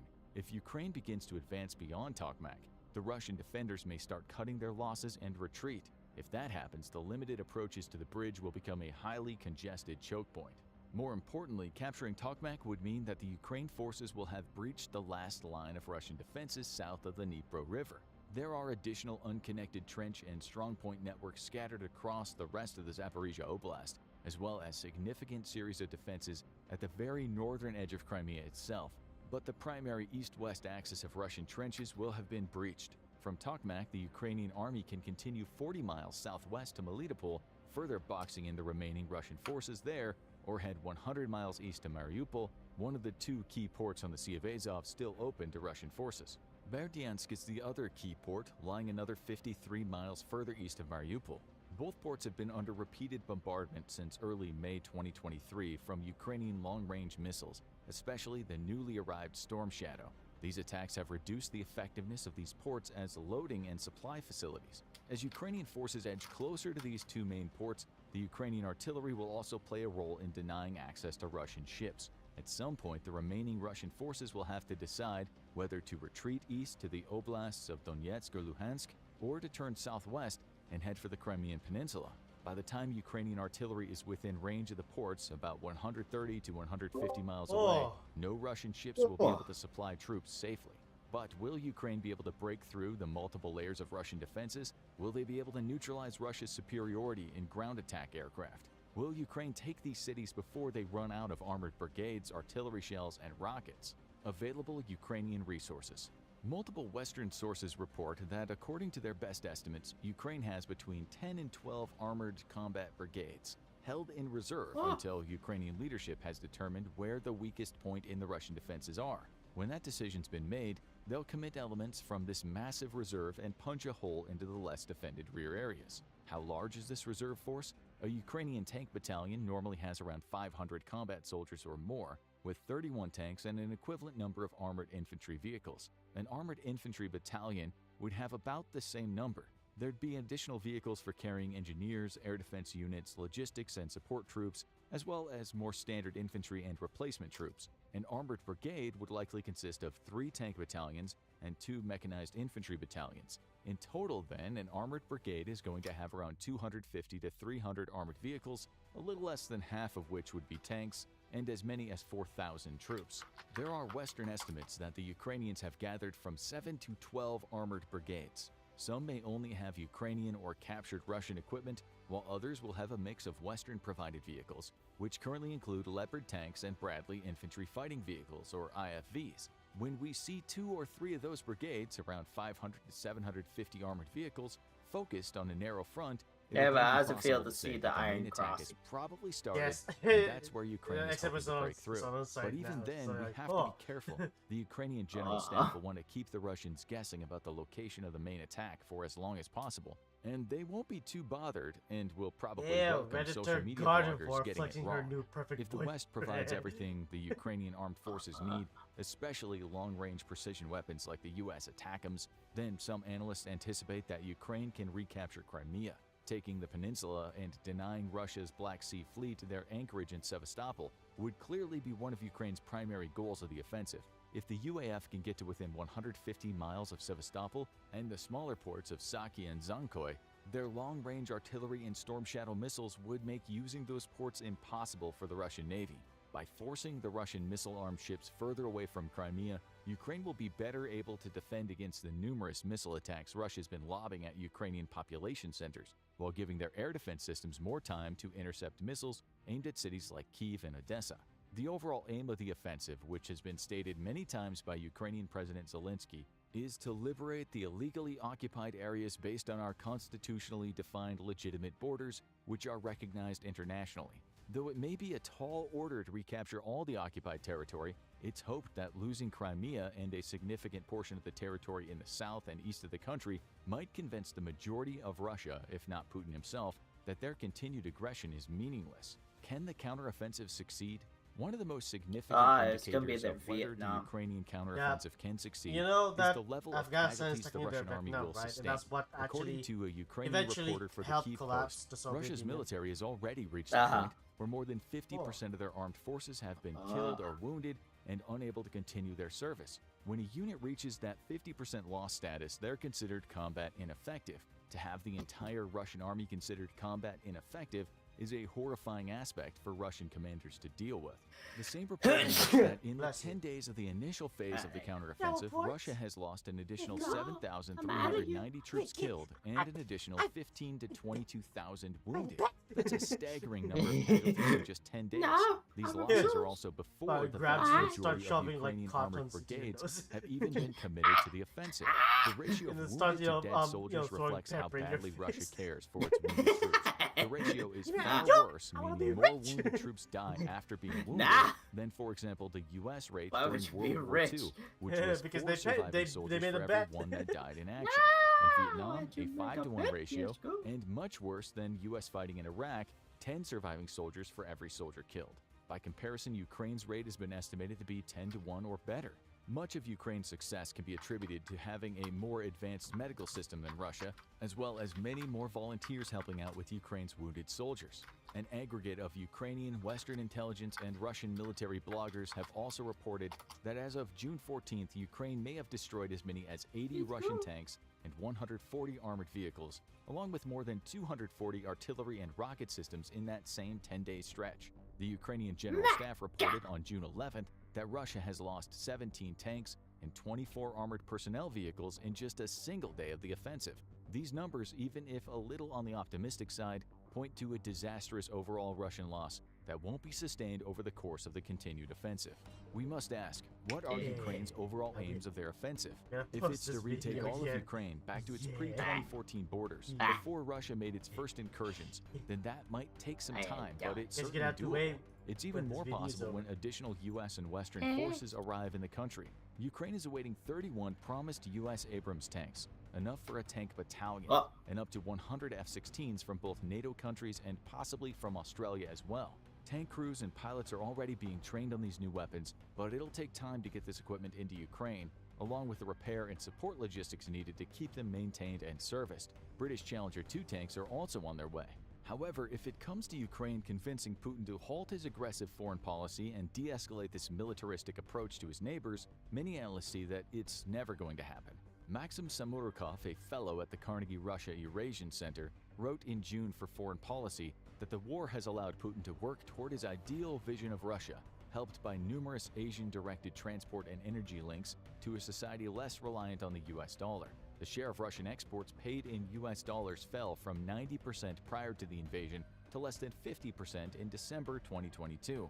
Of course, that drop-off is mostly due to the sanctions placed on Russia by the US and the EU, sanctions that have crippled Russia's economy. But as long as Putin and his oligarchs, who held the real power in the country, don't feel the effects of the sanctions too much, and as long as Putin can shield the residents of Moscow and St. Petersburg from the direct effects of the war, especially the mobilization of conscripts, he'll feel safe in the coming war.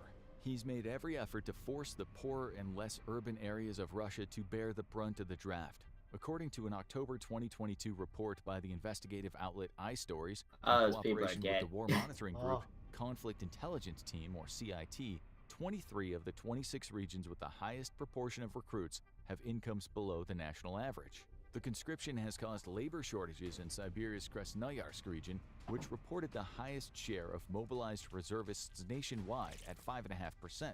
The Sevastopol region in southern Russia reported recruitment totals of 4%, while the republics of Buryatia and Dagestan, two of Russia's poorest regions that have already suffered the highest death tolls in Ukraine, recruited 3.7 and 2.6% respectively.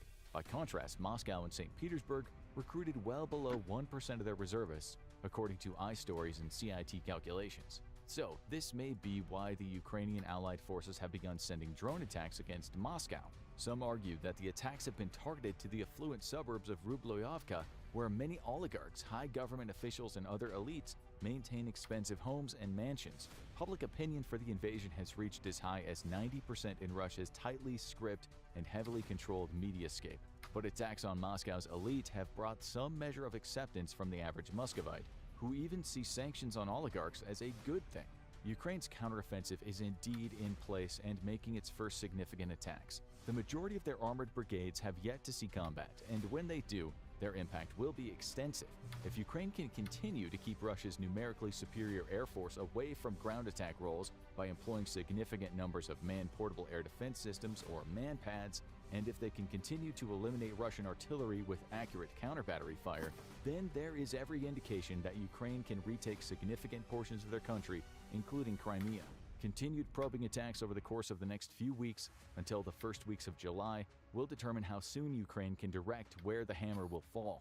And when that hammer does fall, the morale of the Russian army, heavily made up of conscripts with little training and without the motivation to die in a foreign land for Putin's folly, may break. When Ukrainian armored brigades begin roaming unchallenged through the majority of the Zaporizhia and Donetsk oblasts, the defeat of the invasion may Wait, have you ever finally watched be the at hand. video of Now, Desert Storm? I think you did. No, it's like I think four. you showed me. It's like 4-part videos. It's very, very long. It's you like probably showed me years ago. Because I don't remember. Because I think I only just recently started watching it, so I don't remember watching it at all. Like, well, maybe at some point we'll watch it, but I know we talked about Desert Storm. like, but what about the actual, like, they're showing like graphics of, okay, so the tanks were here and the planes were there. Maybe I only show episode 1. It's like this. Maybe if I did show it to you, maybe it was just episode 1. But I don't think I ever showed you the entire, like, maybe I did show you the plane part, the Air Force. But I never showed you the ground force. Oh, cause it was like crazy. Like, how the fuck they were only like what? Like, I don't know. Like, it was like crazy how there was so few casualties on, the American side. Yeah. Unrealistic. There's a reason why. I remember a quote from like one of the Iraqis saying, America is like a monstrous force. So something like that. Anyways, hey, come on, it's your favorite video. Now. Yay! What was that? Kids love it. Yes, these promos that make no sense. That doesn't promote the brand at all. Geology, it's brand awareness, old man. James, you hearing this? Look at the data, Richards. 5 million views. What? Here's another. Is that this next part is my favorite. No. Don't I pay you? Yeah. 200. There's no way. Why? Nah. Oh no, come on. Is a Redditor carnivore. I recently started living with my boyfriend, Pizza Guy. By the way, the title is this: Redditor carnivore flexing her new perfect boyfriend. No. Oh, anyways. Already getting on my nerves. I mean, he sorts my collection of comics and books by color and alphabetical order. He won't let me eat pizza or hamburgers freely. And now he says I should eat healthier. Yesterday he made me Magikarp steak with baked vegetables and red fruit sauce. Isn't Magikarp just, a shell and then the skeleton on the inside? And a spine. That's it. I'm not a child. I can take care of myself. Can you believe he cleans the whole house and buys me new clothes? I am going to kill you in your sleep, you ungrateful bastard. Don't mind if I usurp your place. Oh, I see. I told my boyfriend that next Friday we could have another game night, and to invite his friends. And considering they had both broken up with their girlfriends recently, I figured they needed some girls to comfort them. But I guess you don't want to have anything to do with this ungrateful bastard, do you? You're the best! Never have, my lord. You're irreplaceable. No one is smarter than you, my queen. What? Oh.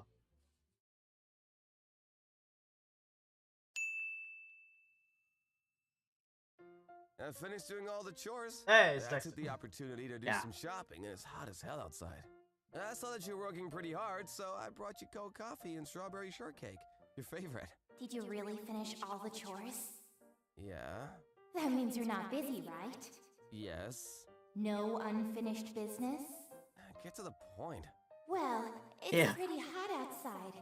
We are both sweaty, and we could, you know, take a bath together. And maybe go out for an ice cream? Or we could, you know, relax a little bit on the couch and watch movies and... You want to in the shower, right? Yeah, I still need to gain more confidence. The road to Chad is long and complicated. Why? Why are the garden bars like this? What happens with it? Getting started. How video games are. Playing video games is a popular pastime for people of all ages. For most people, their video game journey begins at the Apple, Google Play Store, Steam, or Video Game Store and ends at the couch. So it's easy to think games are no more than simply electronic toys and can be made with a few clicks of the mouse. But in reality, getting a game in the hands of consumers is oftentimes a very long and tenuous journey that can take years from start to finish. Nowadays, video games combine all the greatest elements of art and entertainment and place them in an interactive medium that can draw the player in and create a unique experience. Whether it's the addictive thrill of a multiplayer shooter, the cooperative camaraderie of an MMO, or the wonder and immersive storytelling of an RPG. Video games are one of the only mediums that not only allow us to watch, but interact, influence, and exist within their worlds. So how do they do it? How are games really made? Whether you're looking to create a small indie game, a mobile game, or work with a large AAA studio, the basic sequence of creating a game will remain pretty much the same and falls in these three stages: pre-production, production, and post-production. Pre-production phase. Pre-production is the first phase of the video game development production cycle, and it is critical to defining what your game is, how long it will take to complete, how many people and/or resources you'll need, and how much everything will cost. In a professional environment, pre-production can last from 1 week to more than a year, depending on the size and complexity of the project. A good way to gauge how long your pre-production should be is, pre-production should be 10 to 20% of the total estimated time of the game development. So if you're working on an 8-month project, your pre-production should last a few weeks to over a month. The three biggest components in pre-production are the concept, the plan, and prototypes. Every game begins with an idea. Whether your idea or concept is born from a story you've been dying to tell, a unique form of gameplay you'd love the world to experience, or a new piece of technology that you feel will really make your game stand out, a good idea is always the start of the pre-production process. The plan is where all the information is put together and fleshed out. In many professional studios, this will be recorded in what we call a game design document. The purpose of design documentation is to fully express the vision for the game, describe the contents, ensure the team members understand their roles, and map out a production plan. That being said, game design documents are usually extremely long and detailed, and can be quite time-consuming to complete start to finish. However, there's a fair amount of debate in the industry on the actual effectiveness of a game design document. This is mainly due to the fact that no matter how well you document and plan a game, many elements will change drastically during the pre-production and production phases. This can happen for a variety of reasons. Sometimes it's due to technical limitations, game mechanics not working well together, hardware or software limitations, or even key developers or artists leaving the project. Thankfully, over the last few years, many studios and developers seem to be acknowledging this and have began adopting the much smaller, simpler, and more flexible macro design document, a design concept spearheaded by Mark Cerny, the lead architect and producer of Sony's PlayStation 4 and PlayStation Vita, as well as a game industry veteran who's designed such titles as Uncharted, God of War 3, My God, and original God Killzone of 3, War. just to name a few. Oh, Killzone. A macro design document is a very Killzone. short 1 or 2 page plan that contains high-level descriptions and can be expanded upon as needed over the course of the game's development. Whether you start with a full game design doc or a macro design doc, at the very least your plan should include the game concept, the core game mechanics, gameplay features, gameplay breakdown, and project scope breakdown. The main goal of pre-production is not only to plan and fully flesh out your ideas, but also to prototype and test these ideas. Prototyping is creating a rough functionable test of your game's mechanics, functions, TEC, and/or art direction. In the early prototyping phase, actual game and art assets are unnecessary. Functions and mechanics can be tested using primitive objects from the game engine, free or purchased stand-in assets. One of the keys to success in developing any game is to prototype a lot and prototype often. This is especially important to new developers, or when developing a feature or function you're unfamiliar with. Prototyping is extremely important in the pre-production process, because prototyping is a very easy way to find your team's limitations and determining whether you'd like to work around these limitations or extend your production time to overcome them. Prototyping is key to helping you or your team set and establish a realistic planned timeline of how long it will take to complete your game. It can also better help you find the most enjoyable and unenjoyable aspects in your core gameplay mechanics. Production phase. Production is the main and longest stage of game development, at which point the game is actually developed. In a professional environment, this is the phase where new staff and team members are hired for the various roles and new positions. The production phase is focused on content, asset, and code creation, as well as implementing content and completing the various tasks needed in a game's development. One of the most challenging aspects during this phase is balancing creativity with time management. Creating a game in an environment or team that can have fun, be creative and experimental while staying on track is quite challenging. However, achieving this balance is how great games are made.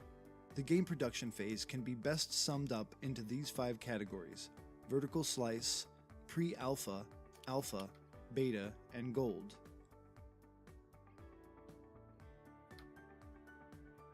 Vertical slice.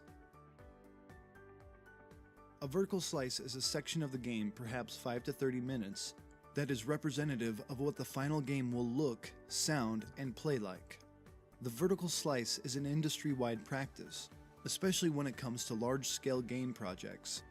For many large developers, its main purpose is to be used as a pitch when talking to studio heads to help them decide whether the game gets funded or not. However, even if you have no desire to find a publisher or additional funding, a vertical slice is a great tool to begin early testing and marketing of your project. Additionally, creating a small finalized portion of the game will help you or your team better gauge how long the game's development time will be, which in turn will help you not only set a more realistic release date, but also help when creating deadlines and milestones during the production phase. Pre-alpha. In game development, pre-alpha refers to all activities performed during the game's development, but before official testing. This stage is where the majority of the content gets made. It's at this point where the artists create the characters and environments, animators bring the characters and creatures to life with movement, designers lay out the map and levels, and the programmers bring it all together by scripting all the functions, events, and interactions. During this stage, it's important to keep in mind that you should work on all the most important core game elements first. Typically, things will have to be cut during a game's development, due to a variety of circumstances, but the most common ones are time and suitability.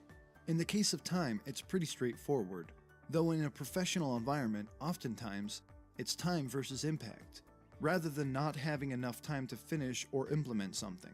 So essentially it boils down to, is this worth spending your time on, or rather, will not having this impact the game or the player's experience in a negative way? And if the answer is no, is your time better spent on something that will impact the game or the player? Content cut for suitability reasons usually refers to stuff that just didn't fit well with the finalized state of the game. Oftentimes, the game you or your team started out to make isn't quite the game you end up with. This can happen for a number of reasons, and oftentimes the end result is far better than originally conceptualized. That being said, sometimes older or current assets or functions no longer fit, work well, or turn out to be just not fun, so they no longer suit the game in its current state. Alpha. The alpha phase begins when the game is feature complete. At this point, the game is fully playable from start to finish, for the most part.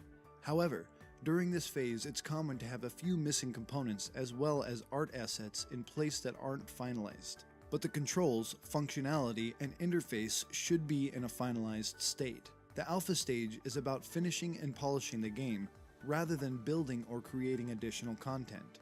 In a professional environment, it's about testing and reaching the release date at this point, so if any feature or function needs to be dropped or minimized in order to do so, it would be at this stage.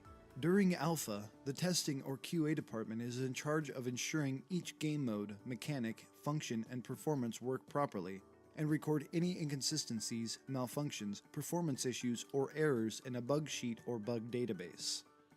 Beta. After the game has passed the alpha phase, it enters the beta phase.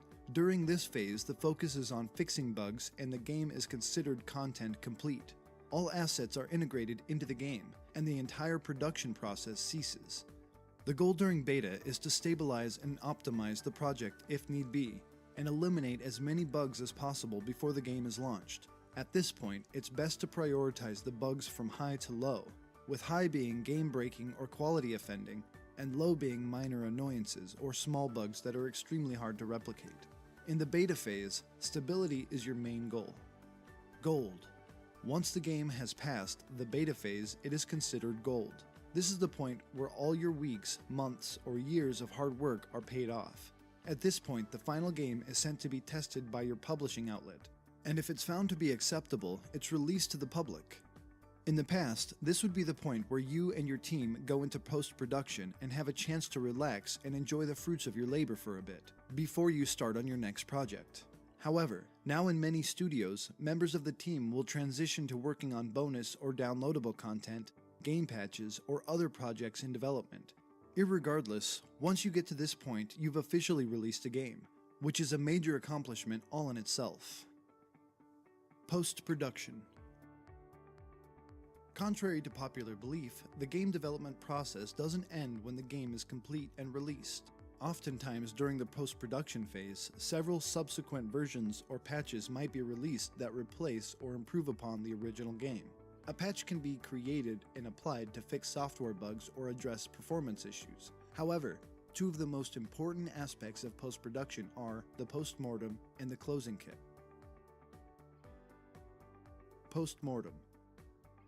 Learning from experience is the best way to improve the game development process for the future, and one of the methods of doing so is conducting a post-mortem at the end of the production process. Even if your game wasn't released or finished, a post-mortem can still be a useful tool in learning from your mistakes and taking that knowledge to the next game you work on. After the game is released, or the project is finished, a post-mortem is essentially a meeting with you and your team that gives everyone the opportunity to discuss the ups and downs of development, and how the process and approach can be improved in the future. The main purpose of a post-mortem is to learn what methods worked and what didn't work during the game development process. In a post-mortem, it's important not to point fingers or place blame on any individuals or set of team members. Instead, focus on the production process, scheduling, planning, time management, implementing features, and so forth. The main question you should ask yourself or your team during a post-mortem is, did we achieve the original goal of the game we set out to produce? What went right? What went wrong? Was the project scope, deadlines, milestone, feature set, and quality expectations realistic when originally planned? And were we able to meet or achieve or exceed those? What are some of the lessons we learned during development? As important as postmortem is to highlight the production shortcomings in order to improve upon them in the future, it's also equally as important, if not more so, to highlight and praise all the accomplishments of you or your team were responsible for. Closing kit. During post-production, it's important that you or your team organize all the game's source assets and code into what we call a closing kit, so it's readily available for future use or reference. The closing kit is simply a compilation of all the design documents, code, art, final game assets, music files, and everything else that was used to create the game. Closing kits are especially useful if you or your team ever plan on creating a sequel or extended content such as DLC to your game. Several years ago, game development was a lot less complex, and a game could be thought up and developed in less than a few months. Nowadays, game production is a lot more challenging, and depending on its size, can take teams of hundreds of people several years to develop. To make matters worse, no matter how good a team or idea is, unfortunately, there's no standard process to ensure the successful completion of every game. Even games that have been successfully released usually have several bumps along the way. So remember, game production is not a science. Each game you work on will present new challenges. However, while game production may not be a science and differ from game to game, common elements do exist in all game development. So learning from and knowing how to anticipate these challenges is what makes good game designers, developers, and producers. Oh. Oh.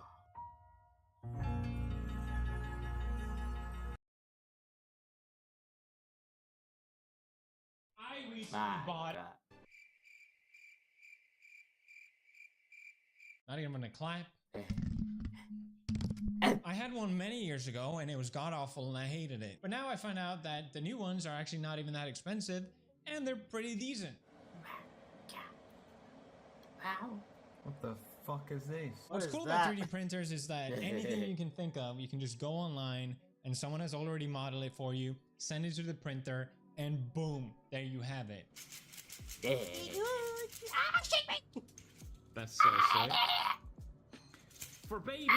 No, where 3D printing really shines is when you make your own things to solve your own completely pointless problems. But it makes you feel good, okay? It makes my life at least 0.00% better. Look, like my monitor, okay? Mine wouldn't fit my monitor. I 3D printed my own version. I'm living big up here, okay? There's just something so damn satisfying of getting the perfect fit for your things. Like, I could never find just a box. I just needed a box with the thing in the middle so I could fit my contact lenses left and right. Boom. Is that too much to ask? Apparently it doesn't exist. No problem anymore. I 3D printed it. Amazing. Perfect fit. I wanted to hang up my surfboard on the wall.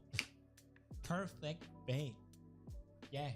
There's nothing like it. I could organize. For some reason, I was expecting it to just fall. Yeah, I was thinking. I started printing all these kind of random stuff around the house, and I like think I got to that's a more point cow where I chop felt than anything. Pretty done. I don't need to print anything more for now, at least. But then I saw online people were printing stuff for the public, where you get the perfect fit to public places, and I thought that was really cool. So obviously, as a YouTuber,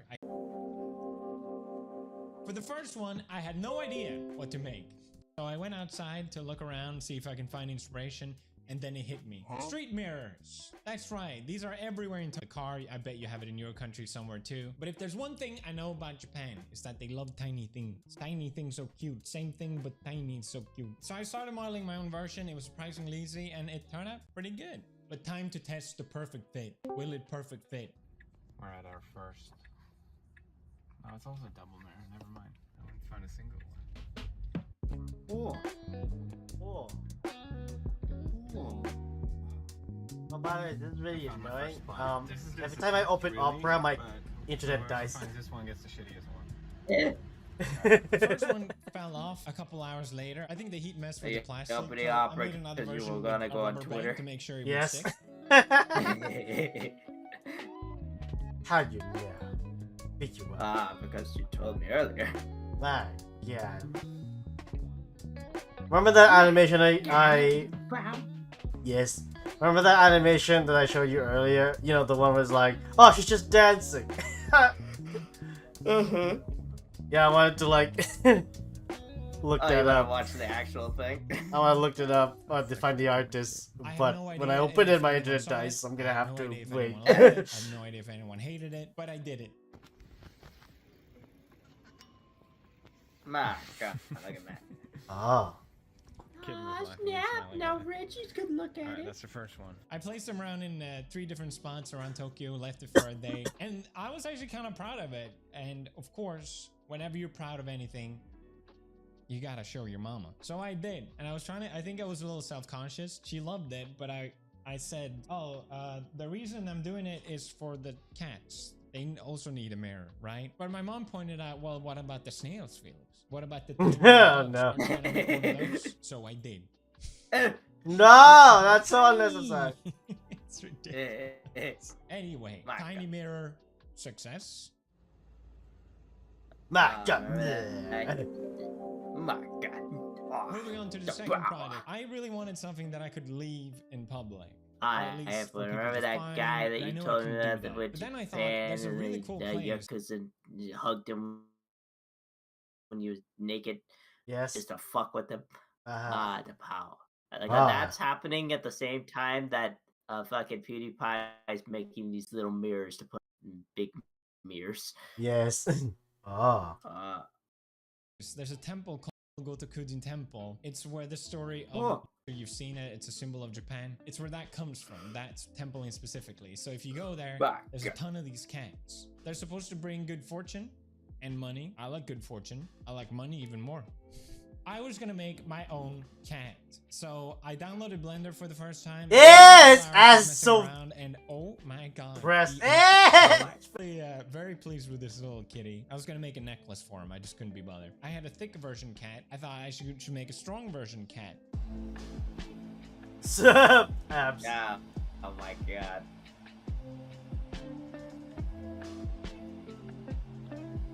And oh my god. No, I should not have done Jesus.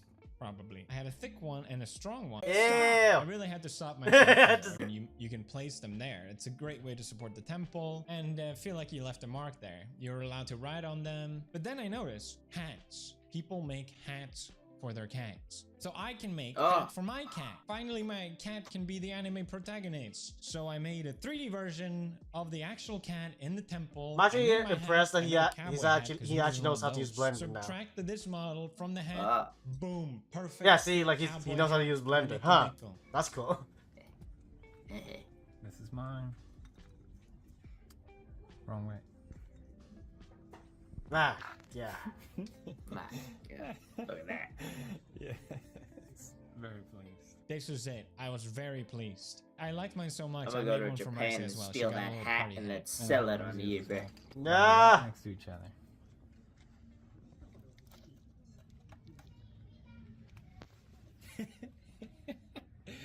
Yes. I'm so pleased. That looks so good.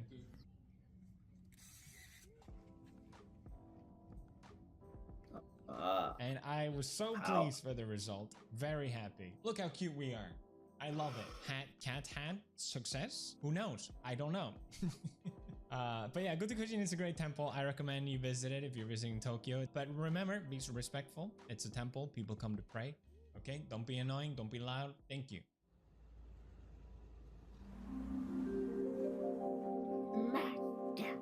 For the third and final project, I really wanted to push myself with everything that I kind of picked up from whatever, and I thought I should do something completely different. I looked around Tokyo for more inspiration, and I realized on almost every street leading to a station, they have sort of a shopping street. They usually have different mascots.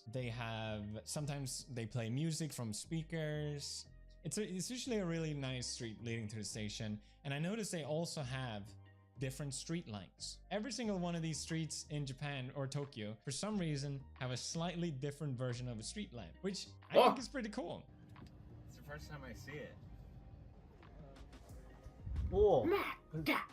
Oh.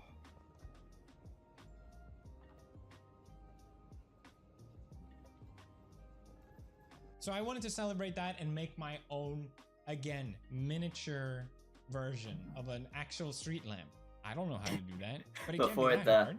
Before it changed to like him talking in his office, like there was a like just out of frame. You see the round go like rolling in with a little knife, looking for his next target.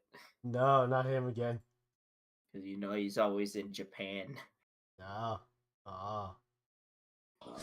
3D printing is really good for sort of this size, I would say. You can get amazing details. But once you go really tiny, with my printer at least, I was hoping I could print this in like 2 or 3 parts, but I think it ended up in like 12 or something. It took a lot of trial and error, but I finally got it to actually print out all the parts that I wanted. But then I had to build the damn lamp thing. And I thought, for some reason, just to make it harder for myself, that I was gonna add a solar to it, because I found these tiny solars. They're so cute. Oh, so It's he doesn't need to tiny. plug it It's in. tiny, it's so small. Maybe it's just me that likes small things. Maybe I'm just projecting onto Japan. It's gonna have to run on a battery of some sort. It wouldn't make sense if the light is on all the time, like it should turn itself off when it's dark. And I realized that would require soldering, and I didn't know. I fucking hate soldering. It sucks. I feel like I need at least 4 more arms to do soldering. What the fuck is this? But thanks to Indian YouTube, never thought I'd say that.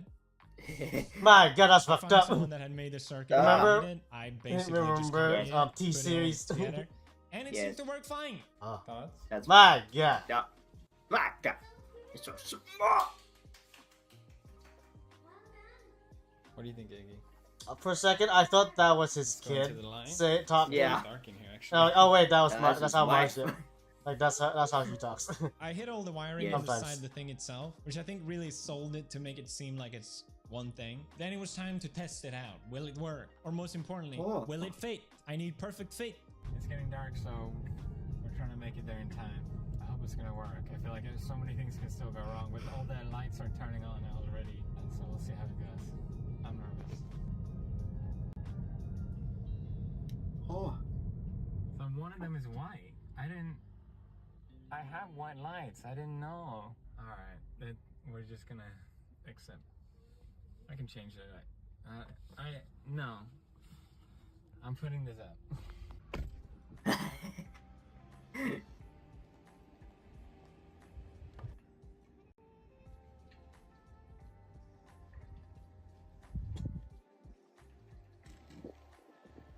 Let's go.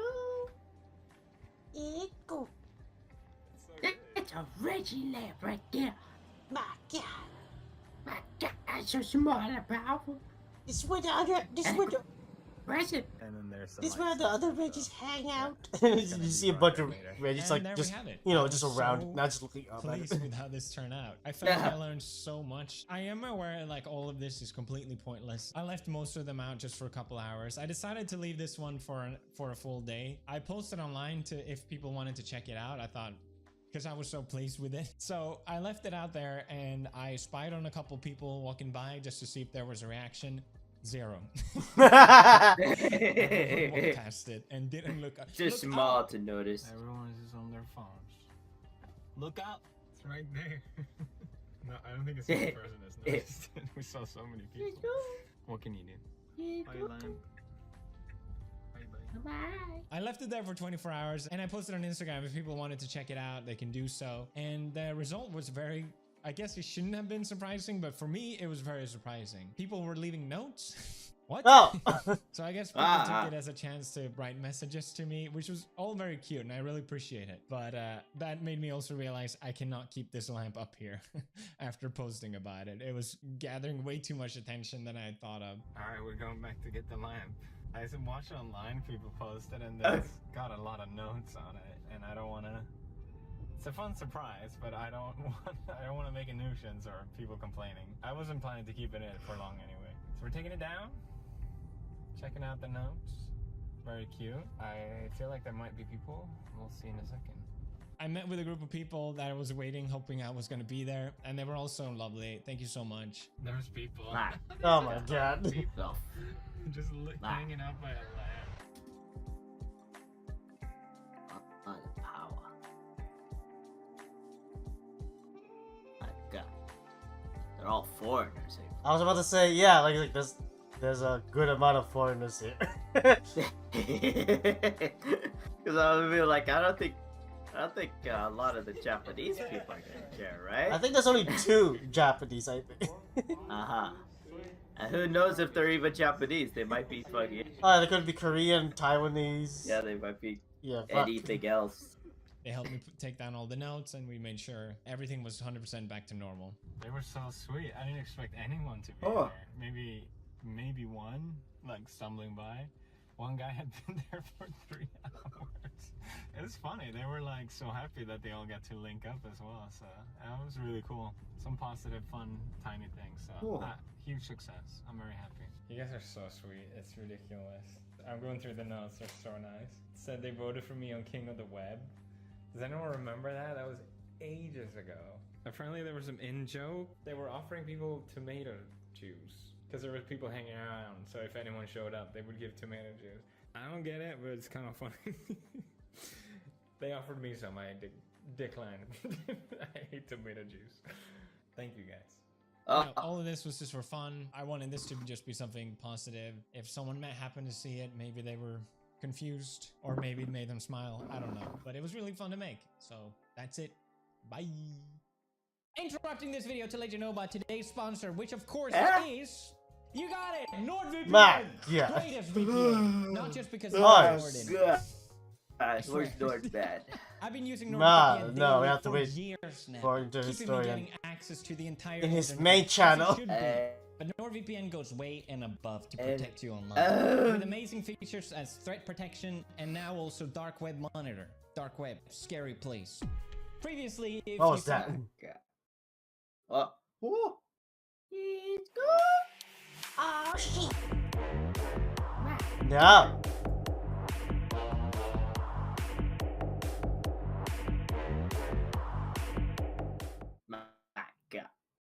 Oh yeah, it's the same one that we watched last time, but now with subtitles. The power. My God. Oh, it's gone.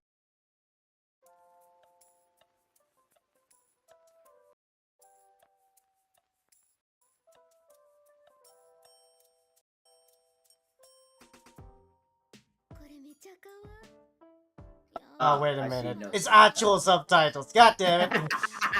Ah, How does it feel that they tricked you? isn't it? Yeah, like, you can only watch this in the actual fucking... Oh, so oh, so I guess I have to pull this up. Oh. Oh.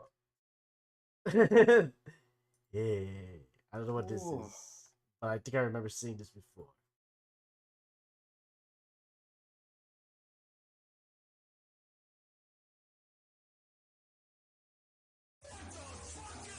Why? Oh, what? You get caught off on my... No! Did you hear what he said? Yes. Yeah, it's supposed to be, what the fuck is a kilometer? Dun, dun, dun, dun, dun, dun. Oh. My God. Oh. Oh. Snap. I'm fucking tired. What do you want to call it? Hello? I mean, fucking, what else are we gonna do? Just working on this. My internet's just fucking died ever since I opened up fucking Opera.